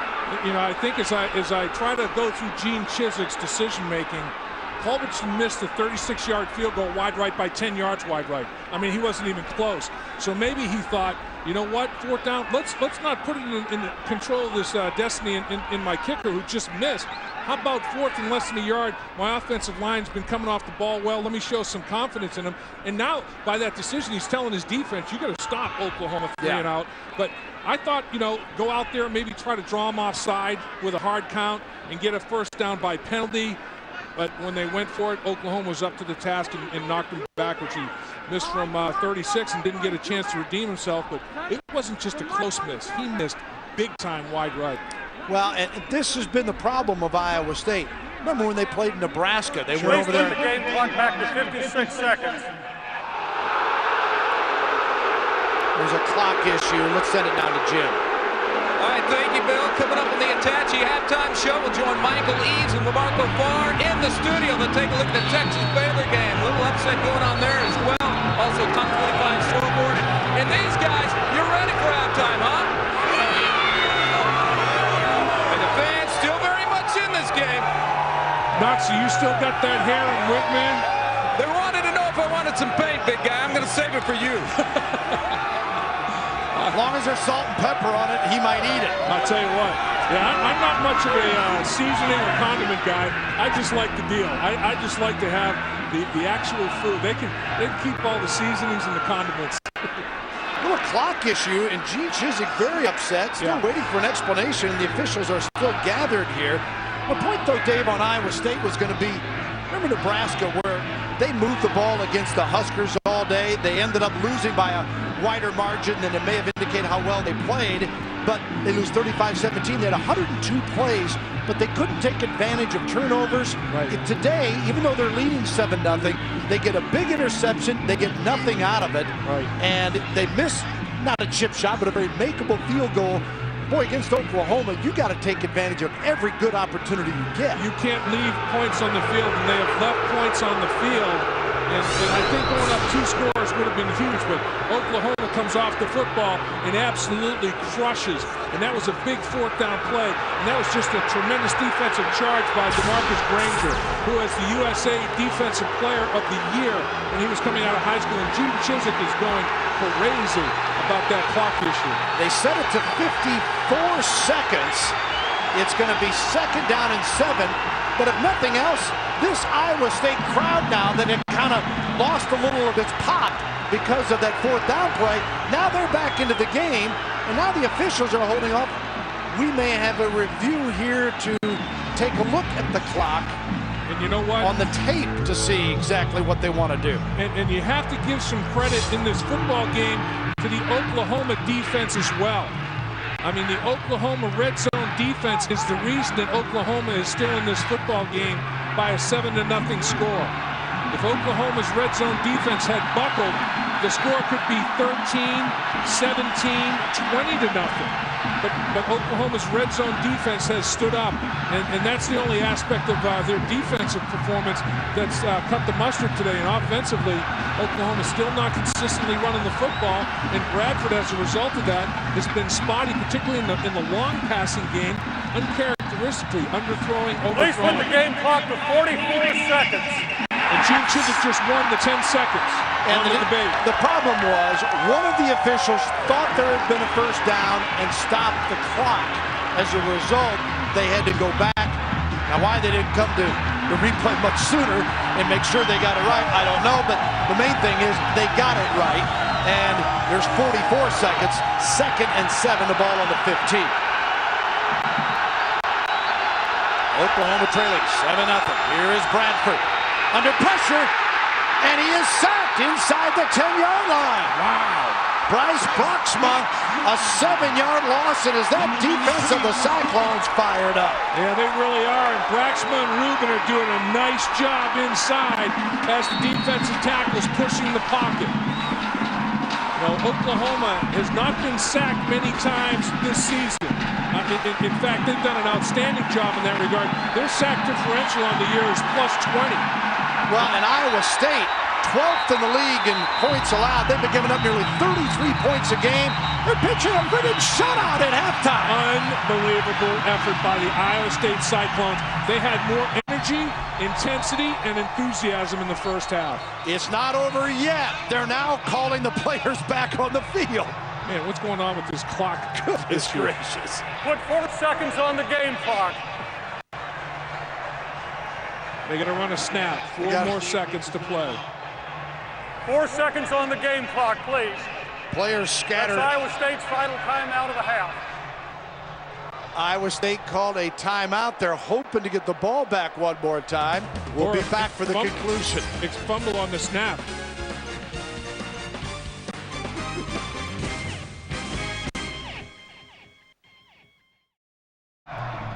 Welcome back to QSR's College Football Saturday as we got 4 seconds to go in the 2nd quarter here. As following the timeout, it is 3rd and 14 for Oklahoma. You would think they would just snap it and down it. And Sam Bradford,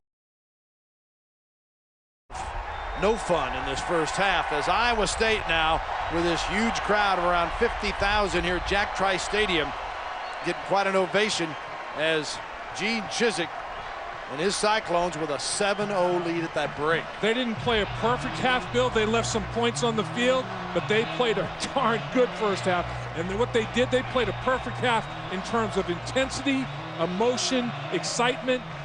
Oklahoma did not match their intensity coming out of the gate, and Iowa State gained all kinds of confidence.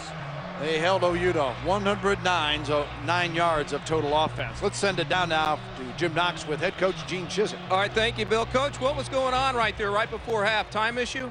Well, it was a time issue right now. We wanted to see what they would do, see if they try to run it. We could slap the ball out, knock the ball. You never know what's going to happen on that last play, so we just called a timeout and see if we could do something, but they took a knee. You got to be extremely pleased the way your team is playing. You talked about being physical before the game. You guys right now controlling the line of scrimmage. Well, I think we're playing okay right now. You know, we got to convert some more first downs. We get down to the red zone, we got to score. We're terrible right now in the red zone. Real quick, what are you going to tell your team at halftime? They got to keep playing. This thing's half over, and they played okay so far. And we got to take it to another level in the second half to beat these guys. Thank you, Coach. Right now, let's head to the entire.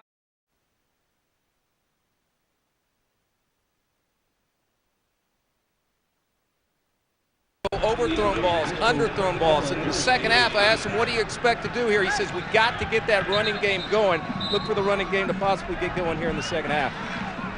I'm sure that was an animated talk that Bob Stoops gave his team at halftime.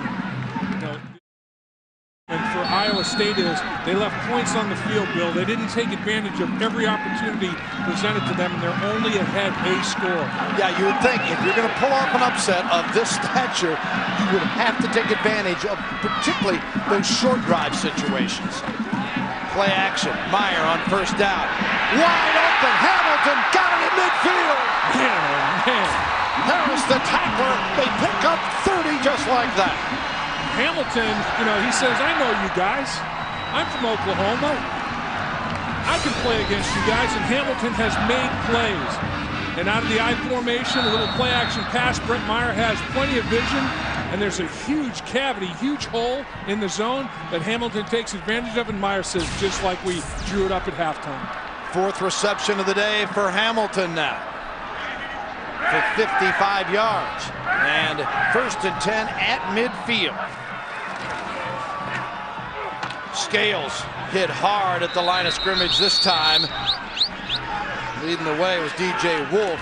First half possessions here today for Iowa State. Well, here's the deal. Short field, touchdown. That was a takeaway. Deal here, short field after the takeaway. Lost the ball on downs. That's what we're talking about. Have to take advantage. They did once. They didn't this time, and that missed that 36-yard field goal wide right. You know, if you could have put 6 or 10 or 14 more points on the board, it would be a very different story right now. 2nd and 10 for the Cyclones here.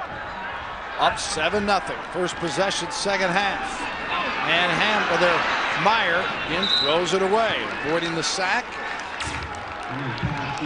It's a good play. You know, don't force it. If something's not there, don't try to make something be there. Throw it away out of pocket. No intentional grounding then, and reload. Meyer 9 of 13 for 93 yards. Got that 30-yard pickup on the first play here of the second half. Bradford today 8 of 16 for 72 yards. Has had one picked off, and he has missed pretty badly on a couple of other plays that might have been touchdowns. I can't say how well Iowa State's defense played in the first half, though, shutting Oklahoma out. They set up the screen, but not enough there, and Scales is met by Curtis Lofton, the junior from Kingfisher, Oklahoma. Yeah, that's somebody that's going to spark his football team. Lofton is a big play waiting to happen, and that was a big play right there. And Iowa State, you know, they had a nice little mix. Threw the ball well, ran it effectively. They established some sort of running game, and Hamilton stepped up. You know, they're taking Blythe out of it. Hamilton is winning his one-on-one matchups and supporting the ground game with his ability to catch it. Iowa State now shifts into the punting formation with Brandner back there to kick it away. And Franks, along with Smith, are deep. Franks with a 22. And wow, he did. I'm telling you, Iowa State being physical every second they can be. They're laying the leather on folks. David Wonders made that tackle after a 30-yard punt.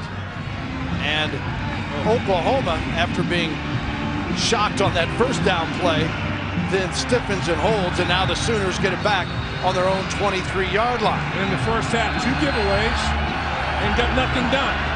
They lost the ball on downs. They had 2 giveaways. They punted the football, 0 points. See how the Sooners respond. Nothing on first down. Alan Patrick brought down by Jesse Smith. Patrick 5 carries, 29 yards in the first half. And we'll take a look at those first half leaders for Oklahoma as their total offense was 109 yards. Bradford, see the pick? That interception wasn't his fault. Gresham should make that play. It was a perfect throw.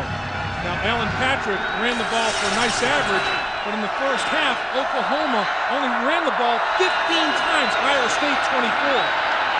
Bradford in trouble. Got a nice block. Chance to unload, and he does. Singleton covering on the play. Iglesias, the receiver, near the ball, but Bradford doing the smart thing there, just getting rid of it, avoiding the sack. We talked about it in the first half. Defensively against Texas last week, they gave up 235 yards in 10 plays. They self-destructed. They flinched, they froze, they made assignment errors. Today, they haven't. I mean, everybody's playing their responsibilities. They're in the right gaps. They're getting off of blocks, and they're hitting people. Murray in the lineup, along with Bradford. Now he comes up to the line of scrimmage. 3rd and 10. Big 3rd down for Iowa State's defense as much as OU's offense. Kelly got the reception. Did he get the first down? Need to get to the 33. Going to get a good spot out of it. And Alvin Bell was covering on the play, and that might move the chains. I think so. He ran the comeback route. When did he have possession of the football, and how far did he come back? As Kelly runs his pattern, Bradford surveys the field. He's going to go to Malcolm Kelly on about a 15-yard comeback pattern. As he's coming back, possession, steps out, between the 32 and 33-yard line. Gets a very favorable spot because he's closer. He's past the 33, it looks like. And remember, how big would it be for Iowa State to hold on this first series? We'll see, though. First down, Oklahoma. The crowd, of course, lets you know their disapproval. And it's where the ball is, not where his feet happen to be as he's working his way toward that sideline. And tough. Those are tough spots. And it is a game of inches. Bottom line, Gene Chiswick's saying it shouldn't have been that close. We had him off schedule, had him 3rd and long. We can't let him run the sideline comeback run on us. Kelly's 3rd reception for 27 yards today. They throw it the other way here. Johnson got room to roam. 40, 45, and Emmanuel Johnson brought down by Chris Brown, but he picks up a first down with a 13-yard reception. And Iglesias got the block on Singleton, and that's what got it sprung. Watch the block out here that takes place. Right there. Get after it, kick him out. Now you got a little bit of a lane to run in. That's just a nice job on one wide receiver blocking for his teammate on a wide receiver screen. Right up the middle this time as Murray carries the football. And Taylor makes the stop for the Cyclones, but OU in Iowa State territory near the 48-yard line. Oklahoma has 3 big physical blocking tight ends. And watch Finley's block right here. Whiff on the backside. Got to get a little bit more body. If he can seal him off on the backside, doesn't get a clean hit on Patrick, he may gain more yards. 3rd down. The 2nd down and 3.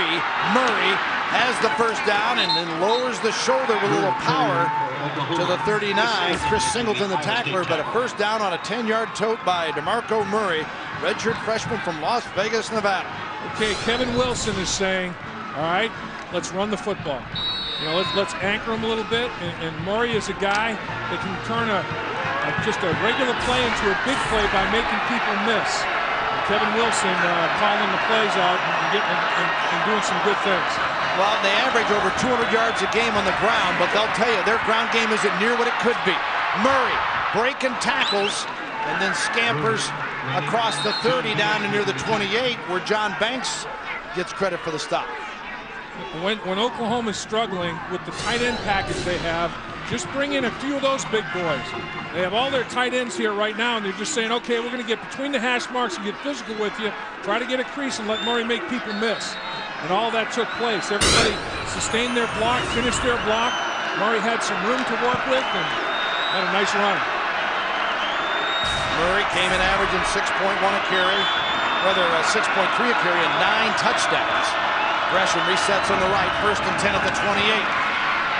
And again, Oklahoma just power football. Marco Murray stopped by Ace Bowen of the Cyclones. But again, he takes it near the 17-yard line, 18 maybe. Well, Brody Eldridge, number 83 in the white jersey, is maybe the best blocker on the football team. And that time, he was the lead blocker through the hole. And Brody Eldridge did a heck of a job. Jesse Smith is a football player down out of the 23 for Iowa State, an injured player. Smith, the sophomore from Altoona, Iowa, couple of big plays in the first half and came in on the season with 46 tackles, including a dozen in the loss last week to Texas. And he made the play in space in the first half when he came off a load bolt, who was seeing right there in front of him, the big boy getting a little water, came off of his block and made a one-on-one tackle in space. It was incredible. OU on the move right now, an injured player on the field. We've got 10:05 to go in the third quarter. And Lodeholt had a tough first half. Struggled a little bit, but the offensive line's getting more physical in this drive, Bill. Timeout called. We'll be right back at Jack Trice Stadium in Ames, Iowa State. Here is how Jesse Smith got hurt on that last play for Iowa State. Take a quick look here. Life can be tough in the pits. 54 in the red jersey, trying to take on blockers, stands people up. Look at his feet. Gets his feet caught up underneath him. Right foot comes out, left doesn't. Lower body injury. Chris Brown comes in for his first carry in the second half. Motors to near the 11-yard line before another Chris Brown of the Cyclones tackles him. Let's send it down to Jim Knox. All right, good news for Iowa State fans. Jesse Smith is A-OK. They were looking at his left ankle. He got up off the bench, ran it down the sidelines a couple times. He's just about to head back in, guys. On that play that Jesse Smith got hurt on, Oklahoma had all three of their tight ends in the game, and Brody Eldridge, the third tight end, lined up at fullback, as he is right now. 83 is lined up at fullback for Oklahoma. Right here, that's a tight end. Watch him lead block. Brown, 3 touchdowns last week, takes this one inside the 10 down to near the 7. Ace Bowen makes the tackle. OU had 37 yards rushing in the first half on this first series. Murray had 37 yards on 4 carries.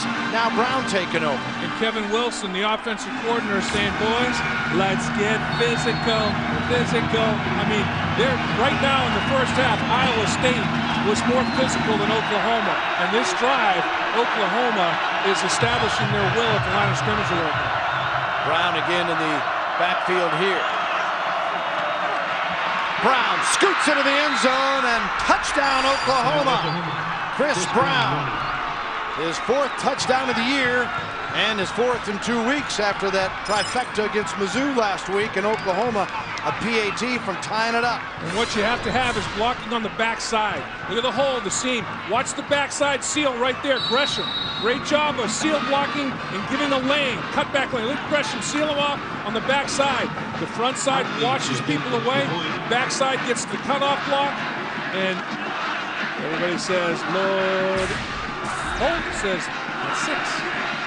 Hartley, 40 of 46 in the PAT. And the kick is up and good. And the Sooners have tied it up on their first drive of the second half with 8:35 to go in the third quarter. 7-7, Iowa State, Oklahoma here in beautiful Ames, Iowa.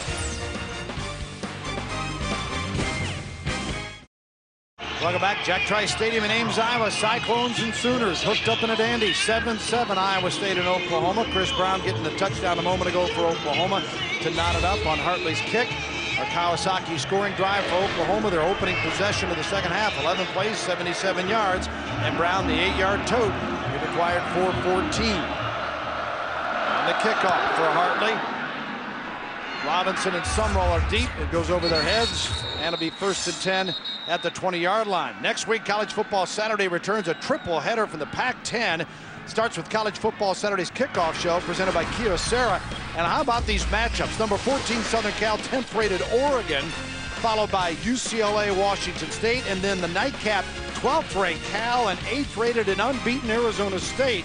Yeah, Phil Malika, proud of Rump, our director extraordinaire. We'll probably promote that game another dozen times before we leave you today. It all begins Saturday, 2:30 Eastern, 11:30 Pacific, and high def right here on FSN. Hottest Sun Devil of them all, Philip Malika. Let's see what the Cyclones have as far as answering with a tie. 1st and 10. Meyer, little pitch and catch to Sumrall. He gets about 6. Wolf makes the tackle, down to Jim Knox. Well, I tell you what, different attitude right here on this Oklahoma bench here in the second half. A lot of high fives. Now, Cal Gundy, the running back coach, just went up and down his staff and told them, hey, 4 quarters, 4 quarters. Even though they don't have the lead, they still remember the Colorado game a few weeks ago, guys. That's the deal, Knox. You got to play 60 minutes. That was one of the keys for Oklahoma. 60 minutes, finish in the 4th quarter. Wait. 3rd and 2. Ball on the 4. Or second down, I should say. Beg your pardon there. Now let's check in the Dr. Pepper game break. Here's Michael Eaves.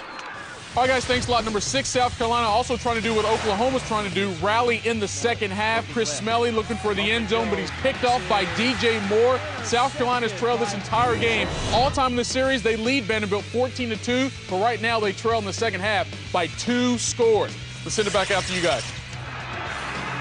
Got an injury coming off the field. DeMarcus Granger came off the field holding that right arm a little bit. He's getting some medical attention. I don't know if it's the arm or the shoulder, but big 96 in the white hurting unit. Sophomore out of Dallas Kimball High School. Now it is 3rd and 4. Meyer to Sumrall. Good tackling by Oklahoma to deny the first down. That Sooner defense fired up as Wolf makes the stop and hangs on to R.J. Sumrall. You know, if I were the Oklahoma coaching staff, it would be an easy conversation for me at halftime. You guys care about this season. If you care about it, go out in the second half and play like you do care about it. If I'm Iowa State, Gene Chizik, I'm saying, guys, you have an opportunity to shock the world. Go out and play the second half like you played the first. I think it's going to be tough sledding for Iowa State to match that first half they had, which was outstanding. 4th and 5 from the 25, and Brantner with the punt here. An average in 39.7 a kick. This one bounces back toward midfield and will be down there. OU, great field position for the second possession of the second half. We'll be right back on FSN. Iowa State crowd trying to get their deed, and another staunch effort with the game tied, an OU ball at midfield. Aflac providing us weekly trivia for you concerning our Kia Sarah College Football Saturday. Brett Meyer, the ISU quarterback, 3rd most plays in Big 12 history with over 1,740. Name the 2 players with more career plays. You jumped on this one, Bill. You were all over it in our production meeting. Well, he passed one of these guys in the passing yardage today. Yes, he did. Here's Oklahoma on 1st and 10. Fumble! And Iowa State's got it again! Amazing. The Cyclones get their 3rd turnover of the day. He's going to be ruled down back at the 43, but that'll make no difference to Curtis Taylor, the junior from Fort Dodge, Iowa. Man, how about that? 3 takeaways for Iowa State in 2.5 quarters, and they only had 10 in their first 7 games. In ball security, you have to respect the football. Look at the surge. Oklahoma coming off the line of scrimmage big time. And Murray was too high, and he got labeled. I mean, he got sandwiched and hitting him right in the smush and making a big play. Bailey Johnson. And then he got some help from the other side. You have to turn it. You have to control it a little bit better than you did. And involved in the strip and coming up with the football was Taylor.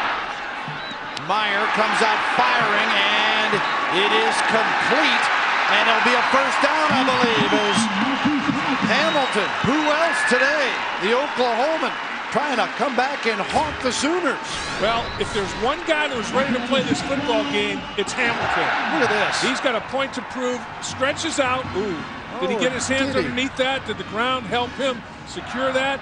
It was in front of the Iowa State bench, and they sold it hard to the official. Tough to see. Was the ball on the ground? Oh, that's a tough one. But if they can run the play quickly, they're taking a look. The ball looked like, I'm not sure that the ground didn't help him secure that football. They are going to take another look at it. The replay official up top said that's too close, that's too dicey. Now, it has to be indisputable evidence to overturn it. So the call on the field becomes huge in this case. Because of what we just saw, and we'll wait and see what other angles there might be available, then it would be pretty difficult to overturn. You know, my opinion on those, like the officials did, if a guy makes that kind of effort, makes that kind of play, I give him the catch unless there's indisputable evidence that overturns it. I don't say, I'm going to punish you and say, even though you gave all that effort, you don't make the play. I mean, I say, if it's that close, and there's doubt in my mind, but the guy laid out and came, you know, he's making that kind of play, that's a catch. And let instant replay overturn me, but unless there's something that I didn't see, I'm going to give him the benefit of the doubt. And it's the same with an interception. I mean, if a defensive back is laying out and making that kind of play, I give those guys the benefit of the doubt if they show that kind of extreme athleticism. I mean, look at this. He's laying out for the football, and he's got his hands underneath the ball. You can't tell there. You couldn't overrule it on that. Because his body blocks it. You know, once the ball gets to the ground, here's the best angle. are his hands underneath it, or does the ball split his hands, and then his body falls over the top of it there? So it's hard to see once he's rolling around. Did he split his hands? Did the ground help him secure the football, or is it just a pure catch? I don't think they overturn it. And what the officials do in the replay booth is they many times try to piece the replay together to see what they can get from one angle, and then can they carry it over from another angle to get a reading on it. And I think it's going to be difficult. I'm not sure if he caught it or not, but of what I've seen, that's difficult to overturn. And I say if the official had ruled incomplete, it would stand. If it rules complete, it would stand. That's why the call in the field becomes very, very important in these situations. And like I said for the reasons earlier, I agree with the call that the official made on the field. If a guy sells out like that, I reward him if I'm not sure. If replay shows something differently, so be it. After review, the play stands as called on the field. Yeah, that's the case. Can't argue with that. And I think when Bob Stoops and his crew look at what we saw, that they'll probably feel the same way, that it was hard to overturn that. So Hamilton continues his banner day. And remember, he had 23 catches for the year coming in. Last year, 6 catches, 68 yards, has yet to score a touchdown. That would make it the topper if he could pull that off. 1st and 10 at the 47 of Oklahoma. 5:54 to go, third quarter. Game tie. Play action after the fake, and the ball's batted up in the air. That's a loose one and falls. Lyman heard it and then turn around. Bennett, I believe, is Corey Bennett's the one that got the touch on it, the junior out of San Antonio.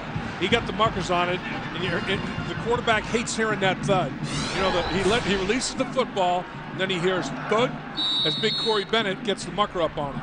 Whoop, right hand, boom, bat that bad boy airborne. Nobody there to make the play. Good job by Bennett. So 2nd and 10 now for Iowa State.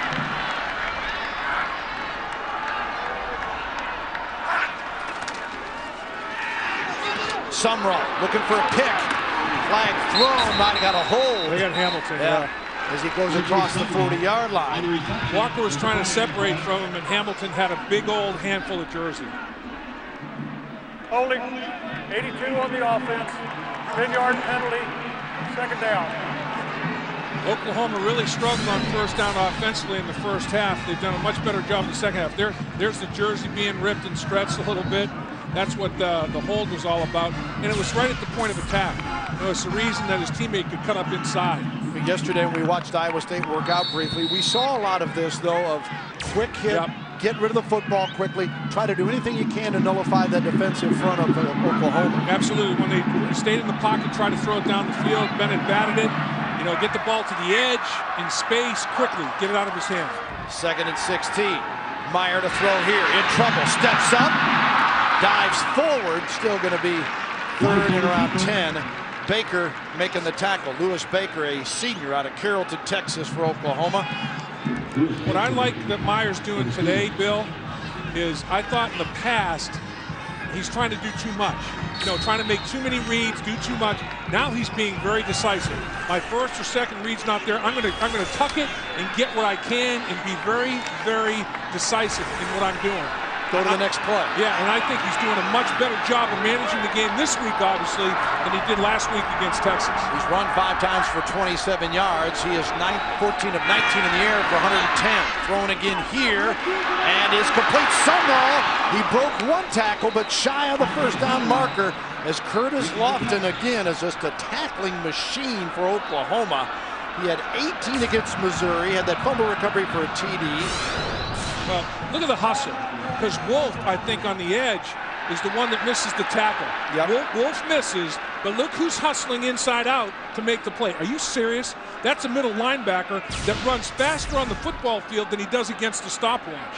He is just a football player that's got great natural strength. He can plow the field without a horse, and he runs faster on the field than he does being timed against the clock. He's a football player. Averaging nearly 12 tackles a game coming in. Iowa State will have to punt it on 4th and 2, or so it would appear. They're on the 38-yard line. Reggie Smith is deep, and Mike Brantner kicks it away. Would like to put it inside the 20. Iowa State trying to tip it back, but they were carrying it into the end zone. So nice effort by the Cyclones, but it'll be a touchback. You only pick up 22 yards, 23 yards of field position there by it being a touchback. So people are probably thinking, Coach, it's 4th and 2, you're 1 and 6. Go for it, like you did in the first half. Yeah, and he's going, you got your go for it the first go-round. Right. All right, Aflac Trivia. We talked about Brett Meyer, 3rd most plays in Big 12 history. Name the 2 players with more career plays. One of them, Brad Smith, he passed on the passing chart today. Right. The other, Cliff Kingsbury. Smith, the leader in plays. You see him this weekend, right? Yeah, With the Jets. Smith is kind of like the Slash for the New York Jets. Yep. And Oklahoma on a 1st and 10 at the 20-yard line. You know, Bill, in the first half on first down, Oklahoma averaged 3-3 a snap. On their touchdown drive in the second half, they had 3 first down plays of over 10 yards. They averaged 8 yards per snap in the first down. First down is huge for any football team, particularly Oklahoma, if they get that running game going. Alan Patrick, the lone back. 2nd and 6. Stumbled a bit, now cuts outside. And fortunate after that to pick up a couple of yards. 3rd and short coming up. James Smith, the free safety, and Jesse Smith, who injured that ankle, back on to make the tackle. Look at the divot that he took up at the 18-yard line. I mean, you're going to replace those divots. I mean, the field is coming up in chunks. They won't let you play on this course again. Man, when he made that cut, he took some sod with him right there. 3rd and 3 Oklahoma. Tie game. 2:53 and counting in the 3rd quarter. They're at their 27-yard line. Eldridge in motion. Resets on the right. Brown spins out of there. Got the first down. Second effort by Chris Brown as Alvin Bell makes the tackle. Jesse Smith penetrated and made the hit, but he didn't wrap his arms. There's a little extracurricular going on at the Iowa State sideline. This is getting very, very physical down there. And Jesse Smith comes downhill, bad ankle and all, and makes a big hit. Watch 54 in the red. Whoa! Oh, can't wrap the arms up. Can't get off the block, so Brown spins out of there. Good job of sustaining the block so Smith couldn't get off it and wrap his arms around there and make the tackle. And there's the wheel that spat it up. Got the extra tape job on the ankle outside of the shoe to spat that left ankle. 1st and 10 at the 33 for the Sooners. Play action, Bradford. Incomplete, intended for Gresham. Remain a sophomore out of Ardmore, Oklahoma. James Smith covering on the play. You know, Oklahoma establishing the run. Now they still can't connect to the passing game. And Smith, James Smith, is 5'8". Gresham is 6'6". So they go high and a little bit too tall. But Gresham has basically a 10-inch advantage over James Smith. But Smith fights and scratches, and it's incomplete. 2nd and 10 at the 33. Murray in the backfield now as the tailback. Bradford 10 of 20 for 95 yards today. Here is Murray, tries to split the defenders. Murray on the pitch. To the 41, James Smith again making the stop for ISU. Nice job by Iglesias in the slot, blocking. He sustained his block, allowed the running back to cut up inside of him. That's a good job without the football. Wide receivers have to be good without the ball, just like a basketball player. You have to be good without the ball. You're not going to have it every single possession. Same with a wideout. 3rd and 2, the ball on the 41 of Oklahoma. Brown. That's good. Forges ahead near the 45-yard line, and John Banks making the tackle. Chain gang will move. Brody Eldridge doing a good job as the motion man, the H-back. And on the backside, load home.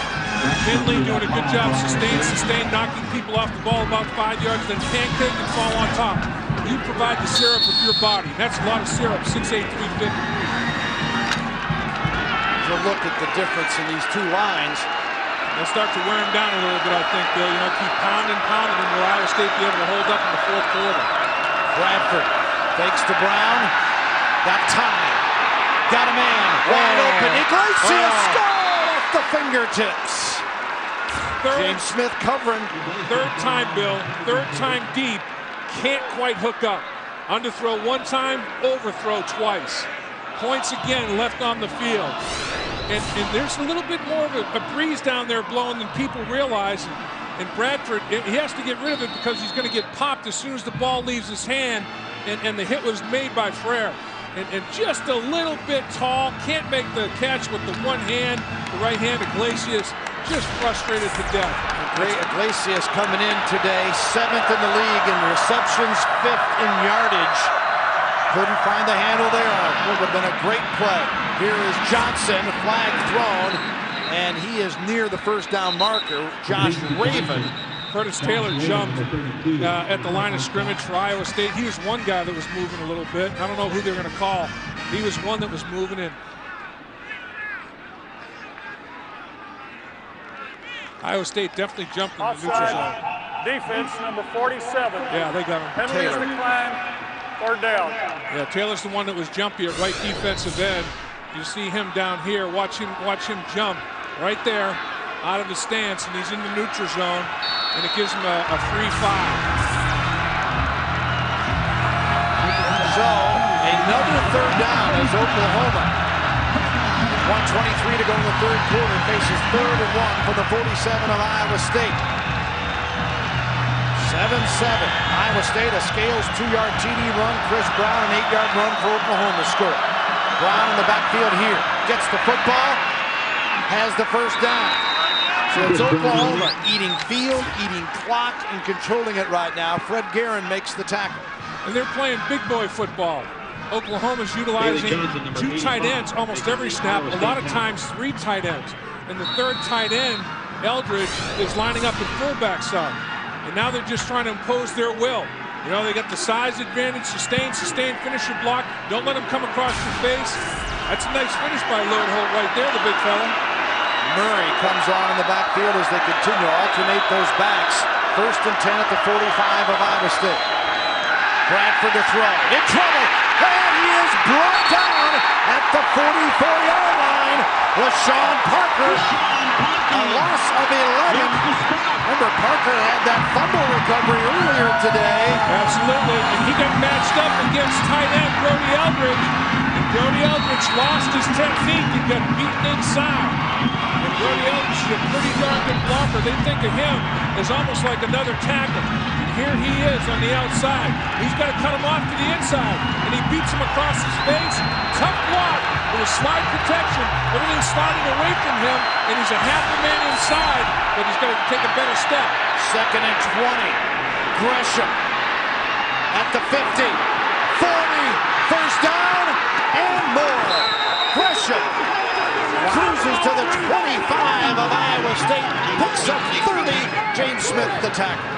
Well, the problem that took place there is there was a missed tackle. And the missed tackle became right here. Oh, unblocked, you got to make that tackle. Gresham gets an extra 25 yards down the football field. I know he's a big guy and he's powerful. You got to get your head across and tackle him when you're unblocked in space. That ends the 3rd quarter, and that got Oklahoma out of hock as well. Score 7-7. Iowa State and Oklahoma, the number 5. 7-7, Oklahoma, Iowa State. The summary, 3 OU turnovers, but Oklahoma turning it around in the 2nd half. 77 yards rushing in that 3rd quarter after 37 in the 1st half. And they have it 1st and 10 at the 25 of Iowa State to start the 4th quarter. And Alan Patrick, the first tote, and down inside the 21, Jesse Smith, the stopper for the Cyclones. All right, Dave, if you're Iowa State, you said, get us to the 4th quarter and give us a chance. What do they got to do? Well, they got to continue what they're doing. They got to take the football away, and you got to play like this. Watch him come off the block of Finley. Finley tries to cut him, got the bad wheel, get in space, and take him down. That's a nice play by a linebacker right there that's fighting a bad left ankle. And you have to finish the 4th quarter. Oklahoma knows that they didn't in Colorado on the road. That's their mantra today. 60 minutes, finish the 4th. 2nd and 5. Iglesias. And he hangs on inside the 2-yard line. Alvin Bell, and now OU knocking on the door for 6. And throwing to this end zone, there's less wind. There are stands in this end zone that control the wind a little bit. Iglesias does a good job kind of lost his balance a little bit. I thought he could have caught it and continued his journey toward the end zone, but he didn't. Go down and catch the football, making it 1st and goal. Iowa State, 3 takeaways. Oklahoma's red zone defense only allowed 1 touchdown. That's what's kept Oklahoma in this football game. They mark it at the 4. Brown on the 1st down carry, trying to push it into the end zone, and he does. Touchdown, Oklahoma. The impressive Chris Brown, his 2nd score of the day, and Oklahoma's on top. He's got 5 touchdowns in the last 3 quarters plus 10 seconds. And he's got vision and he's got power. Look at the off-guard Robinson, Duke Robinson, doing a good job of sustaining blocks. A little power play, pull that off guard, and Chris Brown says, I'm going to churn my legs. He's got vision, he's got power, he's got a nose to the end zone. 5 touchdowns in 7 quarters plus 10 seconds.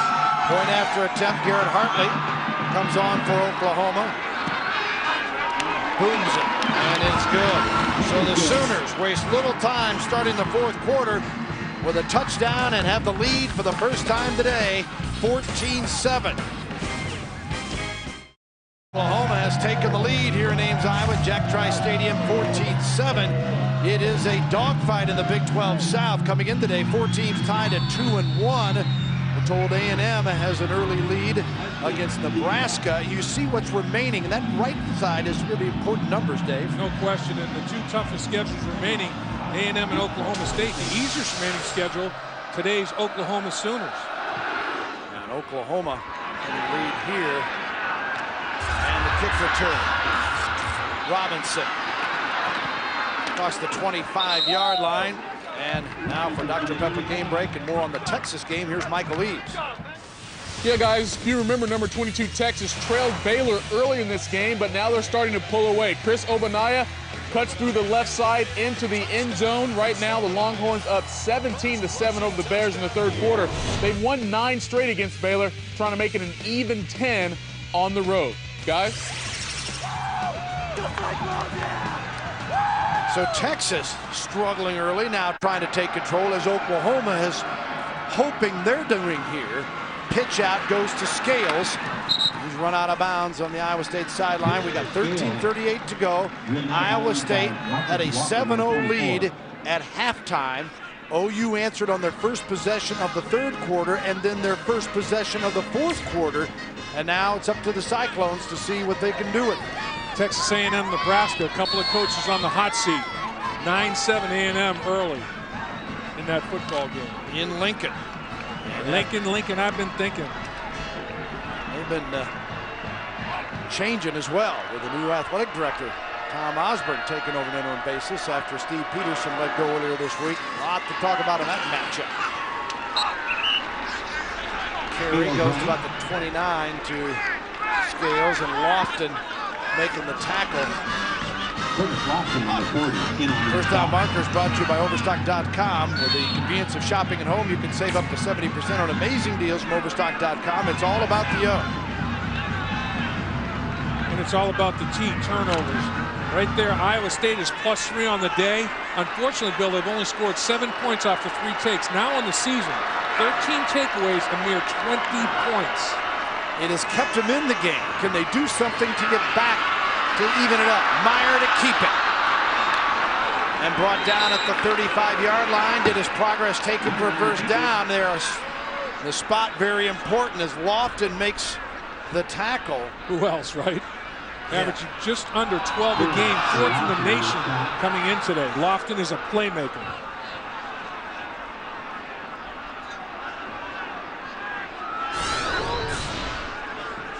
Watch Meyer once again, nowhere to go. Instead of forcing it, tuck it and run. And this is what he can do. He can create plays with his feet. And Lofton got some help. I mean, it was Lofton up high and Nick Harris down low, and they're just short. And Gene Chizik does not want to take a chance. He got blown up on 4th and 1 in the red zone. Doesn't want to give Oklahoma potentially a short field, only down 1 score, playing field position. The defensive coordinator in him is coming out. Iowa State calls a timeout. I want to talk about it here as the Cyclones trailing by a touchdown, but they went for it on 4th earlier today and didn't get it. Let's see what he does. We'll find out when we come back. Welcome back to Jack Trice Stadium, Ames, Iowa. Oklahoma leading Iowa State 14-7.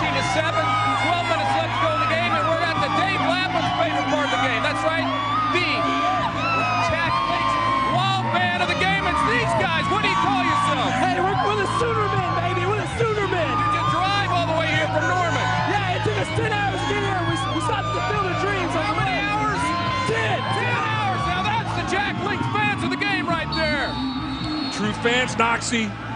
If you were driving, it would have been 8 hours, bro. That's right. He'd be the Jack Links driver of any game. That's right. Stay away. The punt, Brandner and Reggie Smith stays away, and it takes an Iowa State bounce, so they don't go for it on 4th and short. There was a flag thrown. If the play stands, they've at least backed Oklahoma up and kind of got that field position thing. Don't forget college football Saturday triple header next week. Pac-10 special. How about 14th rated Southern Cal against Oregon, UCLA, Washington State, and then the nightcap of Cal and Arizona State. Illegal formation. Not enough players on the line of scrimmage. 5-yard penalty will re-kick. 4th down. So that hurts. That hurts. That hurts. That field position you were speaking of there, Bill. Let's put that in our mind. 14-yard line. Let's see how this ends up. It's only a 5-yard penalty from the scrimmage line, but let's see how much field position it costs them, if any. Yeah, they could even come out with better field position. Who knows? But right now they have to redo it, and the starting point would have been the 14. How does this outcome end up? So Mike Brantner will come on again. Reggie Smith, the return man, stands at the 30. 11:48 remaining. 4th down, 6. The ball on the 29 now. And remember, you have to have 7 men on the line of scrimmage. They only had 6 on the last punt. Brantner, another good kick, but Smith will get a return. Fields it on his knees at the 21-22, so they pick up about 8 yards on that. Our Dr. Pepper honor roll today focuses on Iowa State and Bryce Broxma, the Big 12 Commissioner's honor roll 7 times. Iowa State's D-list a couple of times, and a first-team academic all Big 12. Congratulations to Bryce, a senior out of Sheldon, Iowa. You know, I'm constantly amazed by how young people that are responsible enough to get time management figured out, to be a student and an athlete. This was a big hit that he put on Bradford in the first half with the quarterback sack. Oklahoma with Patrick, first down carry out to the 27-yard line. So the Sooners trying to get that ground game going, and they have pretty much. Fred Guerin made the tackle. Remember, Oklahoma just 37 yards rushing in the entire first half. And the Sooners now with a 2nd down and 5. They've had 33 rushes, make it 34 for 128 yards total now. I'm still impressed with what Iowa State's doing. I think Oklahoma is taking control of the line of scrimmage, but Iowa State slugging and swinging and still hanging in there. Iowa State needs yet another turnover, though, it would seem. They're going to have to, if they're going to get a chance to tie this game, leave alone win it, that they're going to have a short field situation because Oklahoma's defense has been stout. Bell and Johnson make the stop. I agree to go 80 yards in 10 to 12 plays against Oklahoma. Not many people do it. But the thing about Oklahoma's defense, Dwayne, is they've been so stout in the red zone. I mean, they've had, in the first half, Iowa State got there 3 times, and they only scored 1 touchdown. The other 2 times they got no points. Pushed the 36-yard field goal wide, and then Iowa State went for it on 4th and 1. Oklahoma blew it up. OU is 8 of 12 on 3rd down. 3rd and 2 here. Murray in the backfield. Bradford had it batted down. As coming up was Bibbs. Michael Bibbs, a junior out of Atlanta, Georgia. And they get the hold on 3rd down. Big 3 and out. And this is just perfect time. You come off the slot, little defensive back blitz off the slot, and time it, read Bradford's eyes. You know what? I bet in hindsight, he wishes he made a bigger effort to pick that off. He wasn't drilled. If he catches that, he scores. Get an unconventional score. Michael Cohen to punt for Oklahoma, as Cohen has averaged 31 yards a kick today. Blythe is the deep man. This one is shanked. Midfield out of bounds. Let's see where they mark it. Here's that short field Iowa State is searching for. Yep. This is always interesting. 44-yard line. Wow. Great field position. We'll return after this word from Dr. Pepper, your local Dr. Pepper.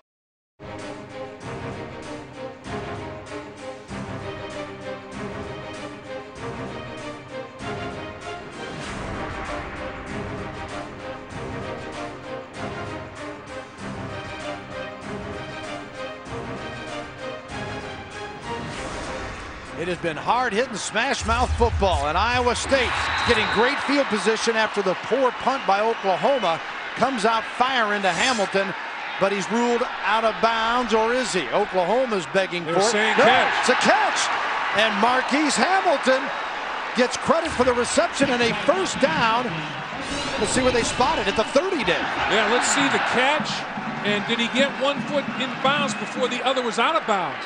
Catch, left foot down, right foot not. That's a catch. Left foot's down, right foot comes out of bounds, but he has possession with his left foot down on the field of play. And it looks like they're going to, I don't know if Oklahoma's going to challenge it or if it's coming down from the top. Oklahoma's challenging the rule on the field of a catch. And I thought he had possession with the left foot down before he stepped out of bounds with the right foot. Well, it was right in front of the Oklahoma bench, so they got a good live view of it. We'll find out when we come back on FS to review whether or not he made possession is the call. After review, the ruling on the field is confirmed. Yes. It's a catch. Oklahoma's charged with a timeout. It was a catch. Left foot was down, had possession before the right foot came down out of bounds. I think it was a good call. That's a great throw by Blythe. And I'll tell you, the guy, by Meyer, I should say, yeah, Blythe, if he throws, we get a real story. Great throw by Meyer. And man, a guy that's having the game of his life, Marcus Hamilton. Hamilton, 6 catches, 80 yards. So first and 10 at the 30. This all started with a 14-yard punt from Oklahoma that got great field position for Iowa State. Yep. Play action. Meyer in trouble, unloads, and sees it go into the stands sitting on his fanny, but he avoided the sack. Granger was all over it. And here's a big story of the day. You have to win field position if you're going to pull an upset. 15-yard advantage. Multiply that by 10 possessions. You got 150 yards of hidden yards, a football field and a half. Your average drive starts your own 39-yard line. And this is the third start Iowa State has had in Oklahoma side of the 50-yard line for a short field deal. They only have 7 points. That's how strong Oklahoma's defense been on short field. Hand off to Hamilton. Can't escape the Oklahoma defense, and Granger, DeMarcus Granger, pulls him down. And now, 3rd and long coming up for Oklahoma, for Iowa State. Oklahoma's defense has only allowed 222 yards total offense for Iowa State today on 52 plays. And how about Oklahoma's defense stepping up? It's 3rd and 15 now. Short field for Iowa State. When Oklahoma's defense has been backs against the wall, they have responded. And it's a big 3rd and long for Iowa State right now. 9:16 to go. 3rd and 15 officially. Meyer again in trouble. Fires. Complete. He's got the first down.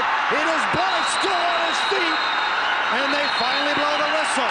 So Todd Blythe, and a huge roar from the crowd as Blythe, he's one of the all-time faves here as far as people. He and Meyer, roommates and coaches will tell you, better people than they are players, and they're terrific players. Yeah, and watch him run a courageous route to the middle of the field, knowing he could get blown up.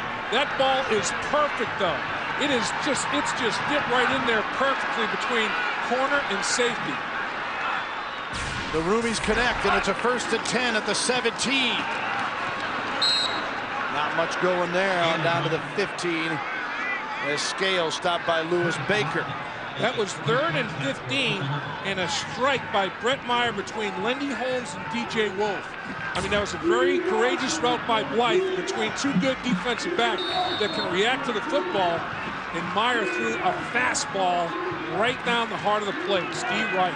Blythe's 3rd catch today, 162 in his career, one behind Lane Danielson to tie him career-wise at the top of the ISU charts, but they're more concerned about pulling off a major upset. 2nd and 8. Meyer scrambling on the rollout, pitches it away. For Dr. Pepper game break, let's now go to Michael Eaves.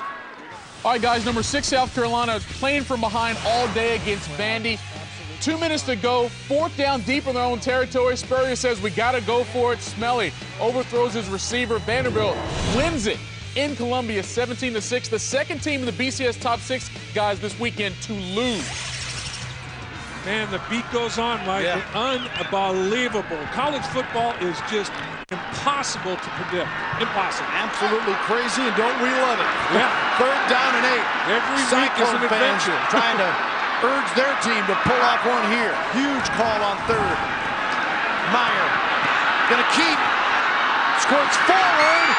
Diving. And very, very close, but I don't think so. We'll have to wait and see again as Baker makes the tackle. It's a little short. It's a little short by probably football plus. And you got to go for it here. Are they going to kick a field goal? You got to go for it. I think it is 4th down. Brett Meyer again making a quick decision. Very quick decision with the football. Nowhere to go. Get after it. Stretch the ball. Spotted just short. This is the game right here. 4th and a foot and a half. Meyer, option. Dove. Meyer on the option. Looks like he's got it, doesn't he? Iowa State signaling it, but nothing from the official yet as he went out of bounds. Wolf and Lofton trying to cut him down. Boy, they show some speed on that snap defensively. First down, Iowa State. 1st and goal, Cyclones. Down, a touchdown. Bill, red zone has been twilight zone for the most part for Iowa State.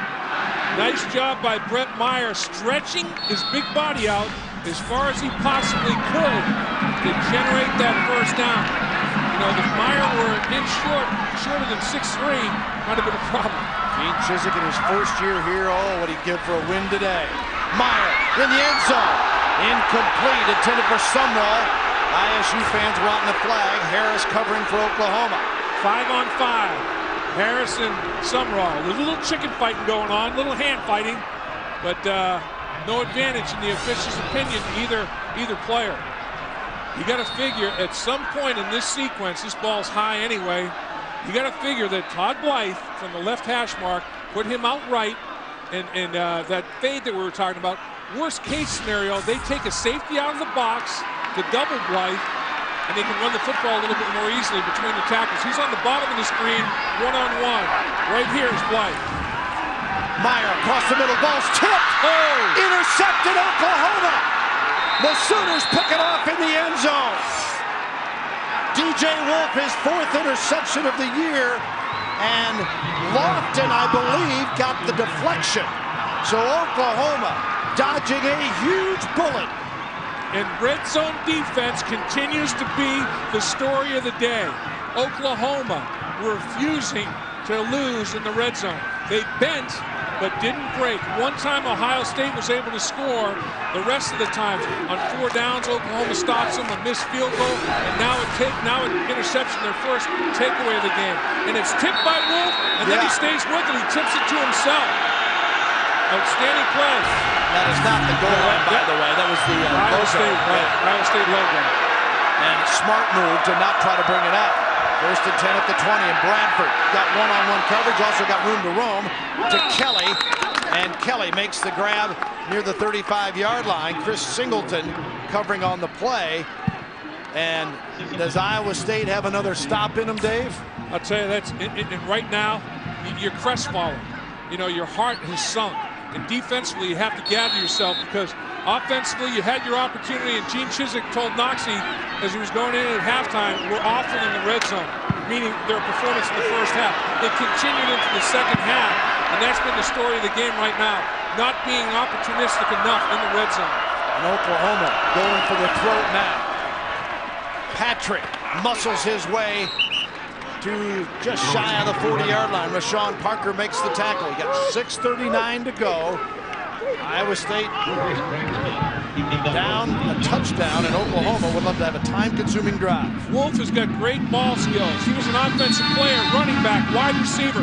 They have to get him on the football field because he's such a good athlete. And Wolf tips the ball and catches it himself.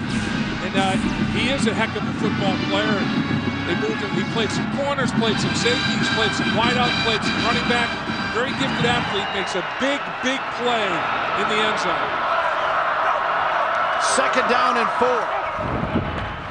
Patrick, Iowa State bows up. Jesse Smith, banged up ankle and all, making the stop. And the Sooners now faced with a 3rd down. what this game has done for Iowa State is immense. You know, and there's no such thing as moral victories, but the fact is they've shown hearts that are huge.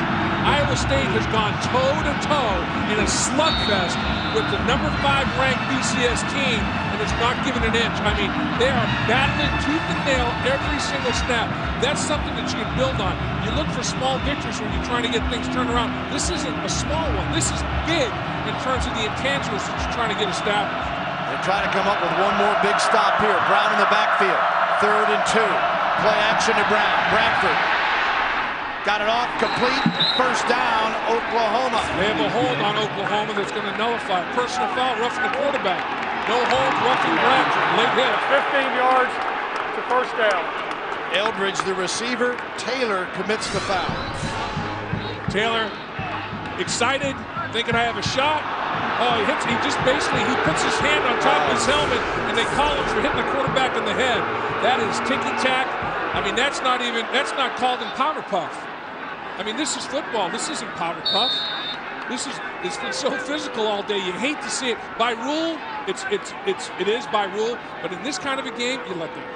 Yeah, because he actually is pulling up at that point. Yeah. He's got all his momentum and force going forward, trying to block it, and then it's no malicious intent whatsoever. I would agree with you. But he gives Oklahoma 1st and 10 on the 39 of Iowa State, and a new set of downs, and Brown. That clock moving, approaching 5 minutes. Smith makes the tackle.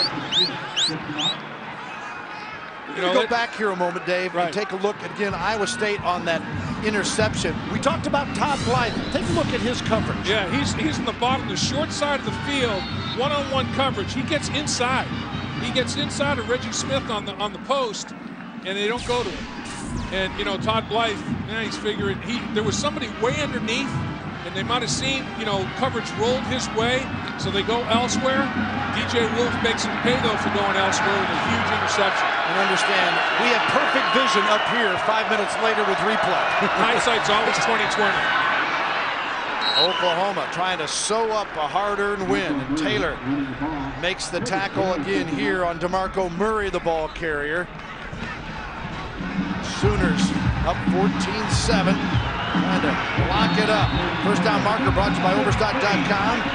Live better with savings up to 70% on amazing deals from Overstock.com. It's all about the up. I don't think, though, that in a situation like that, your best player is Blythe. I'm not saying force it to him, but I'm saying that kid has shown time and time again he can make plays. I would give him the benefit of the doubt to try to let him make a play.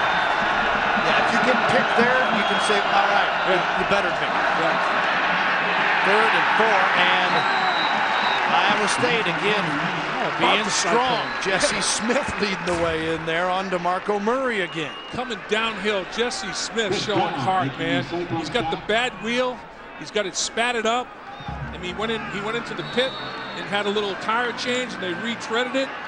I mean, and he's out there playing his guts out. Iowa State has come to play today, and Oklahoma knows it. 4th down and 4. The ball on the 33 to short for it, and Oklahoma showing that they're going to go for it here. Well, they figure if they punt and it goes in the end zone, they only pick up 13 yards. Now they call a timeout. Sooners call a timeout. That's our second timeout. 30-second timeout. Oklahoma will talk it over here. College Football Saturday on FSN is presented by Kyocera, the new value frontier. And brought to you in part by Dr. Pepper and your local Dr. Pepper bottler. Dr. Pepper, there's more to it.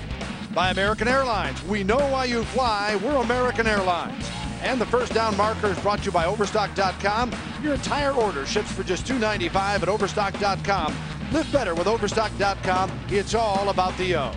And there wasn't a whole lot of O today. Both D's stepped up today. We're talking 14-7. We're talking Oklahoma, 4th in the country, averaging just under 50 points a game. And as of right now, the Cyclones have limited them to 14. Now, granted, Oklahoma had 3 giveaways, but they came as a result of the Cyclones being physical defensively. And if Iowa State could have taken advantage of red zone opportunities, Bob Stoops may be looking at a lot more dicey proposition than he is right now, up 7 with the ball on 4th down at his 33-yard line. 313 yards of offense is what Oklahoma's been held to. They controlled the game in the second half. They did not in the first half, even though it was just a 7-0 lead. Iowa State controlled just about everything about the game. 150 yards less offense. A football field and a half. Tip your cap to Iowa State's defense. 4th and 4. Got the first down.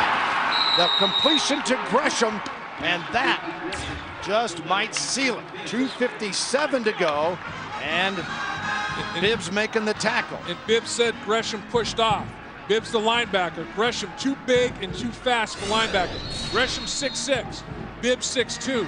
Gresham can probably run faster than Bibbs.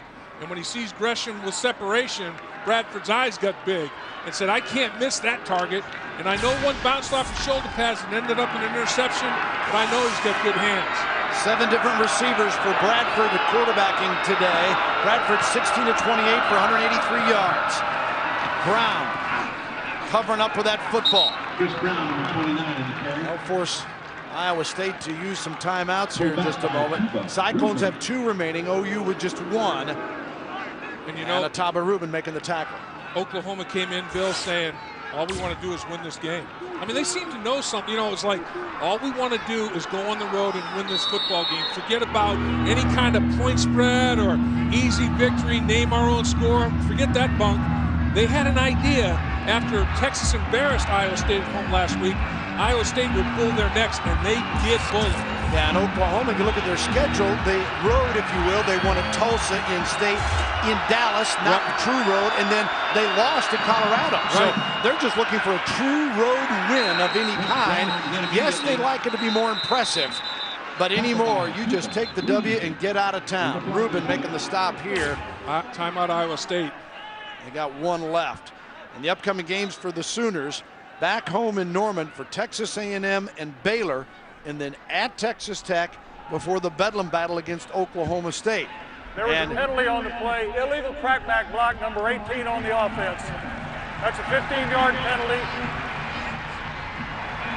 2nd down. And as they sort out that penalty, check out our Kyocera Wireless call of the game. Another one of the big plays here today. Right here is Blythe. Meyer across the middle, ball's tipped. Intercepted Oklahoma. The Sooners pick it off in the end zone. DJ Wolf, his 4th interception of the year. And Lofton, I believe, got the deflection. So Oklahoma dodging it. So Wolf with a huge interception, and then Oklahoma now milking the clock, and now has it on a 2nd and 23 at the 32 Iowa State has chosen State. to decline the previous penalty. Therefore, it'll be 3rd down and 8 yards. Iowa State declines 3rd and 8 on the penalty. Texas up on Baylor, 17-10 in the 4th quarter. Texas A&M 16, Nebraska 14 in the 2nd quarter. Tight fits around the league, and it doesn't matter if it's the cellar dweller against the league leader. No doubt. I mean, the Big 12 Conference has parity. The country has parity. And I think it's the 85 scholarship rule. I think that television, every football game's televised. Instead of only seeing 5 teams all the time, kids say, I can go there and play. This team has a starting quarterback. This team needs one. I like their style of offense. I'm going to go there. I think television has opened up all these kids' eyes, and they have a much bigger base to decide from. 3rd and 7 now for Oklahoma. 1:43 to go. Iowa State. Nice. Coming up with a sack. So the Cyclones might get another opportunity. Chris Brown makes the tackle. A loss of 10. And now this also, Dave, pushes that field goal opportunity back another 10 yards. And it's certainly not a chip shot now for Garrett Hartley. Nice call by Wayne Bolt. And against Texas, he put them in some blitz situations that kids kind of froze. And they didn't make plays. But that time, Chris Brown, you know, Wayne Bolt dialed him up, and Chris Brown said, I'm going to answer the call. This is our smooth move brought to you by Keystone Light. Brown taking care of Bradford on the sack. Nice job by Brown, making Bradford reverse field, contained him, made him reverse field, and then finished him. Excellent play. Keystone Light, smooth move right there. That's a nice effort by Chris Brown. And as you say, Bill, I think the biggest thing there takes him out of the red zone. You don't want to take a red zone sack if you're a quarterback. Bradford took the sack, but now it's a much dicier proposition for Hartley. Hartley's longest kick, a 53-yarder, and Hayes McEachran is setting up. And this one is a 43-yard field goal attempt. Hartley, plenty of leg. Get in there. And it's good. And that will all but seal it for Oklahoma. He started it past the right upright and hooked it just inside the left one. I mean, he threw that bad boy down the fairway now. Ooh, that had some draw. With 1:34 to go, a 43-yard field goal by Garrett Hartley, and Oklahoma goes up 10. And pats all around for Hartley. All angles on Hartley's 43-yard field goal. Take your pick. Yeah, and boy, he started out past the right upright, and he brought that bad boy back big time. The low squib kick, and it is recovered by Iowa State at the 39-yard line. OU not wanting to give up a big run back that would give the Cyclones. I think James Smith recovers the football for the Cyclones. So they have it on their 39 with a minute 33 to go, down 10 and no timeouts. Yeah, tough duty. You have to score twice. You can't stop the clock, and you're going against one of the best defenses in the country. You've only scored 7 points on them all day long when you've had multiple red zone inside the 20 opportunities. First and 10 for Meyer to go to work. Better hustle. And incomplete as Reggie Smith on the back of Barkema. Barkham is saying he went through me to catch the football or make a play on it, and the official's saying that Reggie Smith timed it. Arrival of the football and his contact were simultaneous, and I'm not sure about that. No, I don't think it's a game changer, but I certainly would agree with Barkham on that one. I think he had a reason to bark. Yeah. Second and 10 now. Meyer 17 of 27 for 151 yards, had one intercepted. This one to Sumrall. That'll stop the clock on the first down, and they reset. Sumrall tackled by Smith. Yeah, Smith tried to funnel him back inside. Doesn't want guys to get to the sideline, be able to step out of bounds and stop the clock for a longer period of time than just moving the chains and restarting.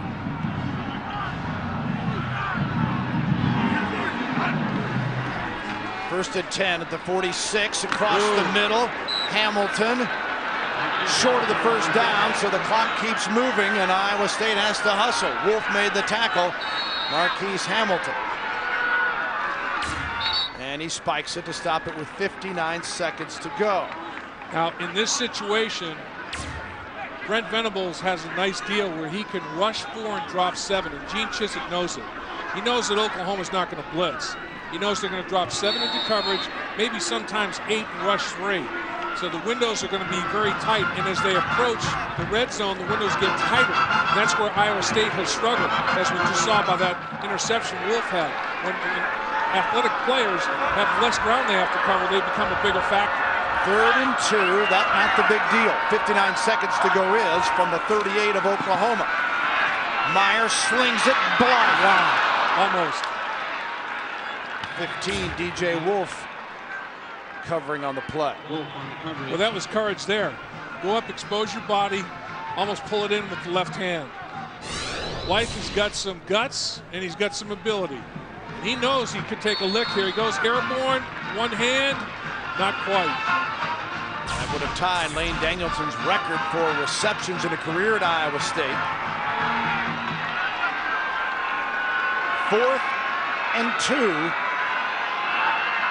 Meyer with an empty backfield. Cyclones trailing by 10. And that ought to do it as it goes incomplete, and someone may have got a hand on it near the line of scrimmage. Yeah. Baker, I believe. Granger also up in there, and Iowa State turns it over on downs, and Oklahoma can just take a knee. No timeouts remaining for the Cyclones. 51 seconds to go, and the Sooners are going to escape Ames, Iowa, and continue their domination of this series But boy, it was anything but a party for OU against Gene Chizik's Cyclones today. And Gene Chizik's group grew up a lot in 1 week. What a difference a week makes as they take the knee. Last week, self-destructed Bill that busted for 235 yards. 10 busts. Today, they didn't bust, and they played hard, and they played smart, and they lost to the number 5 ranked team in the BCS by a mere 10 points. There's a look at the Big 12 South standings. Oklahoma, remember, they control their destiny. They're only lost to Colorado, a North team. Right. So if you are going to lose, you want to lose to the other division. And as far as this BCS business, if you want to lose early, which they did.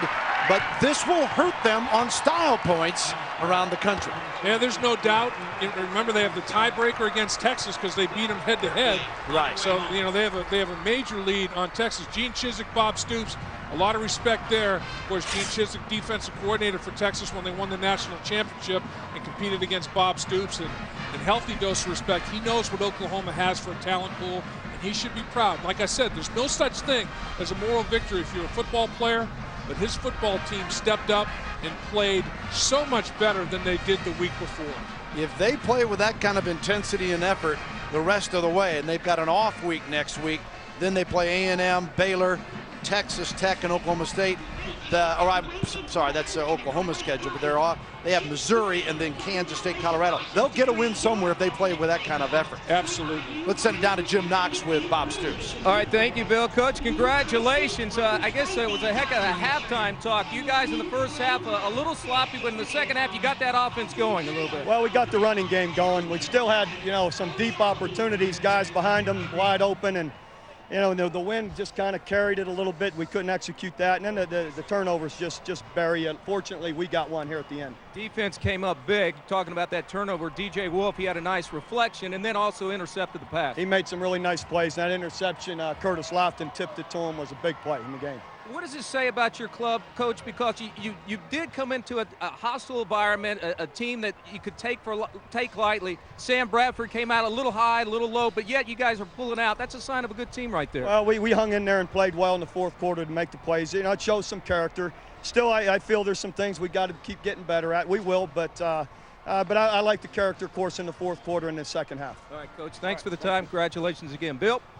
Just get a win. I mean, that's really thing. It doesn't become to the fans a big deal, but that's all you look for anymore. And that sounds cliche, but that's the truth this year. Oh, it absolutely is the truth. And, Iowa State, you have to give them tons of credit. I mean, I think people thought, that, hey, this isn't even going to be a football game after what Texas did. But Iowa State regrouped. They had a great week of practice. And Oklahoma knew coming in here that it was going to be a battle. I mean, they really did. And when we talked to the coaches during the week, they knew it. And they got exactly what they expected. And they won it. Sooners get a breather, off next week, and then they face Texas A&M as Oklahoma goes 7-1, 3-1 in the league. Iowa State 1-7 and 0-4 in Big 12. This is Bill Land for Dave Lapham and Jim Knox saying so long from Ames, Iowa.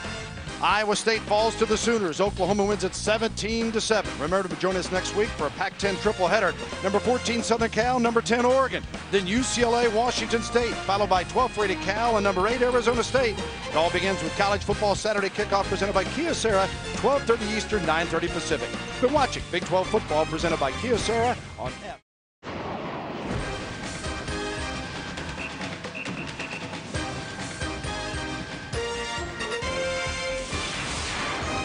Welcome to the Toyota Truck Big 12 postgame show.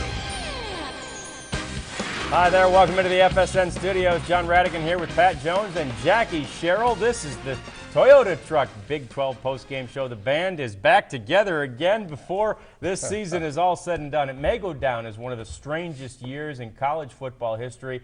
Let's start with you, Jackie. What do you think about Iowa State hanging with OU for 3.5 quarters? Well, every game today, you better bring your A game. When you don't, you're in trouble. But Oklahoma, when you look at the first half, the 6 possessions they had, they punted 3 times, they fumbled, they threw the interception, and the clock ran out in the first half. I mean, they were fortunate in the first half of not being down by 2 touchdowns. And still, Texas beat Iowa State 56-3 a week ago, Pat. Well, you know, OU of late has had a hard time sustaining the running game, and they did again today. Probably got to give Gene Chizik and the Iowa State crew some credit here, because OU only rushed for 126 yards, and they've been a little bit more hit and miss with their offensive line probably than they need to be. Iowa State might have been able to tie this thing up if not for a great defensive play by that OU defense in the red zone. DJ Wolf on the receiving end of a nice interception, and DJ is standing by with our Jim Knox. DJ Wolf, what a game. You saved it, the game-winning interception. What was going through your head? Take us through on that final play by Iowa State. We had a rip dogs on, and we kind of thought they were going to go to the second receiver, the inside slot guy again, and Curtis Lofton was able to get his hands up, and I was just fortunate enough to be in the right place at the right time. I just thank Curtis for batting the ball down there. Started the game a little slow. Of course, turnover is a big key reason why. Iowa State jumped on top 7-0. Did you think, oh no, not again? Well, what's going through our minds is this four-quarter game, and you know, thus far this season we haven't been able to put 4 quarters together, and we're just thinking in our heads we can't lose this game. We can't lose this game, and the guys did a great job coming out after half and, you know, playing Sooner football. Trailed at half. What was Coach Stoops' message at half? Just keep fighting. Just keep playing how we can play ball. No negative thoughts, no negative comments in there in the locker room, and he was just telling everybody to just play ball like we can. What's your mindset right now, knowing you guys are in the BCS hunt? What is going through your mind right now as far as just taking each game at a time? Oh, yes, sir. That's the thing, taking each game at a time. We know you can't crown a champion midway through the season, and we're not trying to pay attention to the BCS right now. We just know that if we win every game from here on out, we don't know what can happen. We're ready to see. There you go. Appreciate the time, DJ. Thanks, sir. Very difficult to win on the road in the Big 12. Really difficult to win on the road anywhere right now, and Sam Bradford is learning that the hard way. Look at the difference in his numbers at home or at neutral sites, which of course includes the Cotton Bowl, versus on the road. He had the Colorado game on the road, and of course this one on the road. That Texas game was in a neutral site. It is difficult to go out there and get this thing done. You know, years ago, Pat, Barry Switzer got in trouble when he was coach of the Cowboys for saying of the Cincinnati Bengals, hey, there's no Iowa States here. There's no Iowa States in the Big 12. Even Iowa State's not Iowa State. Well, you know, Bradford did not ever look comfortable today to us, but when you go on the road, like say at this time of the year in the Big 12 and go north, you catch wind, you can catch weather, you got to be able to do it, but he never did look very comfortable. It doesn't matter. It's a W. Which is and that's what the mantra of the Oklahoma Sooners was all week long. You got to go out there and win, especially on the road. You know, today, when you add them all up at the end of the season, it's the W's. And if you continue to win, regardless of how you win, just win. And it was a game, as it usually is, that was maybe not decided by turnovers in this case, because Iowa State wins the turnover battle, Pat, but it was definitely a factor in this game, maybe why it stayed so close. Well, you heard Bob Stoops talking to Jim Knox about the turnovers, and Alan Patrick, who is normally dependable, fumbled the ball. Big Gresham, who had a nice day overall, let one hit him in the chest and ricochet up. And again, give Iowa State some credit here. They stayed around the football all the way. You know, they got after people, they hit folks, and really did the things that you need to do. Now, obviously, OU's got to do a better job protecting the football. Yeah, you can't lose that turnover battle and win the game very often. They were able to do that today. And Jackie, you mentioned this at the outset. I mean, this is not the kind of first half drive chart you normally see from the Sooners. No, Iowa State was putting 8, 9 people on the line of scrimmage, and unfortunately, they were not able to get that little seam in there and bust it. The longest yard Oklahoma had today was an 11-yard rush. Wow. Yeah, so there you go. The Sooners were able to hold on in spite of the fact that Gene Chizik, a defensive mind in his own right, of course, the former defensive coordinator at Texas when they won the national championship, Gene Chizik had a little defensive plan to stop the Sooners. Just not quite enough for today. Coming up next on the Toyota Truck Big 12 postgame show, we'll have more postgame reaction from Ames, Iowa, and later highlights from that Texas, Gene Chizik's old team. Texas taking on Baylor. It's the Big 12 postgame show rolling. Today's Toyota moving forward drive of the game. It's the third quarter. The game is tied at 7. Chris Brown on 3rd and 3. And Chris Brown breaks a tackle and then gets 6 tough yards. That's a first down. Later in the drive, it's 2nd and 20, and it's Bradford to the tight end. It's a screen play to Jermaine Gresham, and he gets 30 on the play. Huge play in the drive. We go to the fourth quarter, and it's first and goal, and Chris Brown plows in from 4 yards out. Touchdown, Oklahoma. That completes the drive. You see it there, 14 plays, 80 yards. It took up 5 minutes and 15 seconds off the clock. Welcome back into the FSN studios. This is the Toyota Truck Post-Game Show brought to you by Toyota Trucks, and there are no real moral victories in the Big 12, at least not in conference. Coaches will tell you that. There aren't moral victories in conference play. Still, hanging with Oklahoma a week after they were drubbed by Texas has to make Iowa State feel good, even if Gene Chizik doesn't want to admit it. Let's take you back to Ames, Iowa, where our guys are standing by. It's Bill Land and Dave Lapham. Thanks. Dave, when we look back at this game, who got more out of this contest here, Iowa State or Oklahoma? That's a great question. I think they both got what they needed. Yeah. You know, obviously not really, because Iowa State wanted to win. And they played well enough to win. They just didn't capitalize on every opportunity. Oklahoma needed a road win, a true road win, and they didn't care how it happened. They got it. Iowa State gained a huge measure of national respect, though. In the first half, they had a 7-0 lead and earned it. It was no fluke. And they went tooth and nail with Oklahoma to the very end of the football game. Iowa State played almost as well as they could have played. There were a couple of critical plays, as you might imagine, in a 17-7 game. We'll have a chance to take a look at a couple of them here that turned this one to Oklahoma's favor. There's no doubt. I mean, Oklahoma eventually in the second half decided we're going to establish our ground game. We are going to pound Iowa State. And they came in with their 2 tight end, 3 tight end package and made it a physical matchup between the hash marks and said, you know what? We're going to smash mouth. We'll see if we can hold up to it. Our offensive line is huge. We have a size advantage over you. And that interception right there, when DJ Wolf secured the football in the end zone, showing great ball skills, was coffin nails for Iowa State. In the red zone, Oklahoma's defense in the red zone was monumental. Iowa State's inefficiency offensively in the red zone, equally monumental. When the field shrunk, Oklahoma's athleticism really showed up, and they really throttled Iowa State in the red zone. So the Sooners get the W. Iowa State gets some respect, but still a tough luck loser here today. For Dave Lapham, Bill Land, we'll send it back to you in the studio.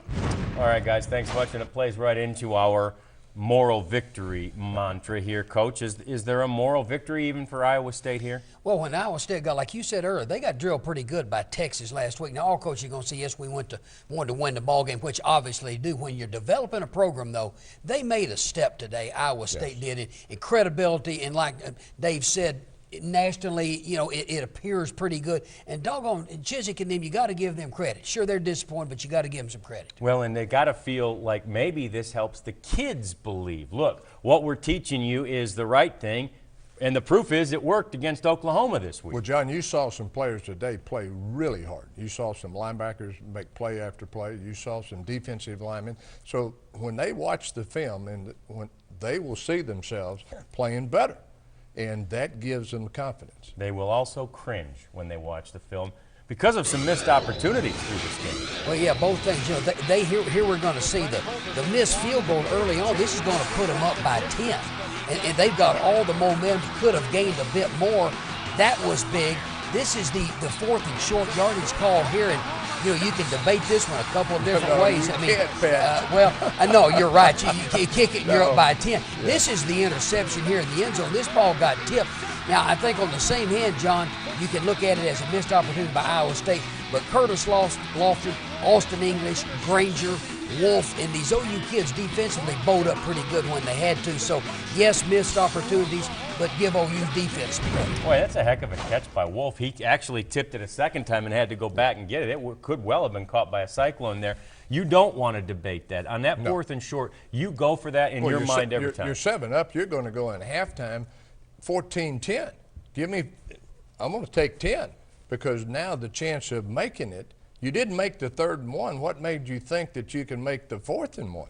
But your kicker didn't make your last field goal either. Yeah, I mean, but you're is there closer. any of that? It's a chip shot. You're closer, so yeah, you just let it go. It's a chip shot on this one where the last one wasn't. Yeah, well, that is a way that they could have gone. In this case, didn't, and the result is what it is. Oklahoma gets the victory today, and they improved to 7-1 on the season, 3-1 in conference play. Lots more.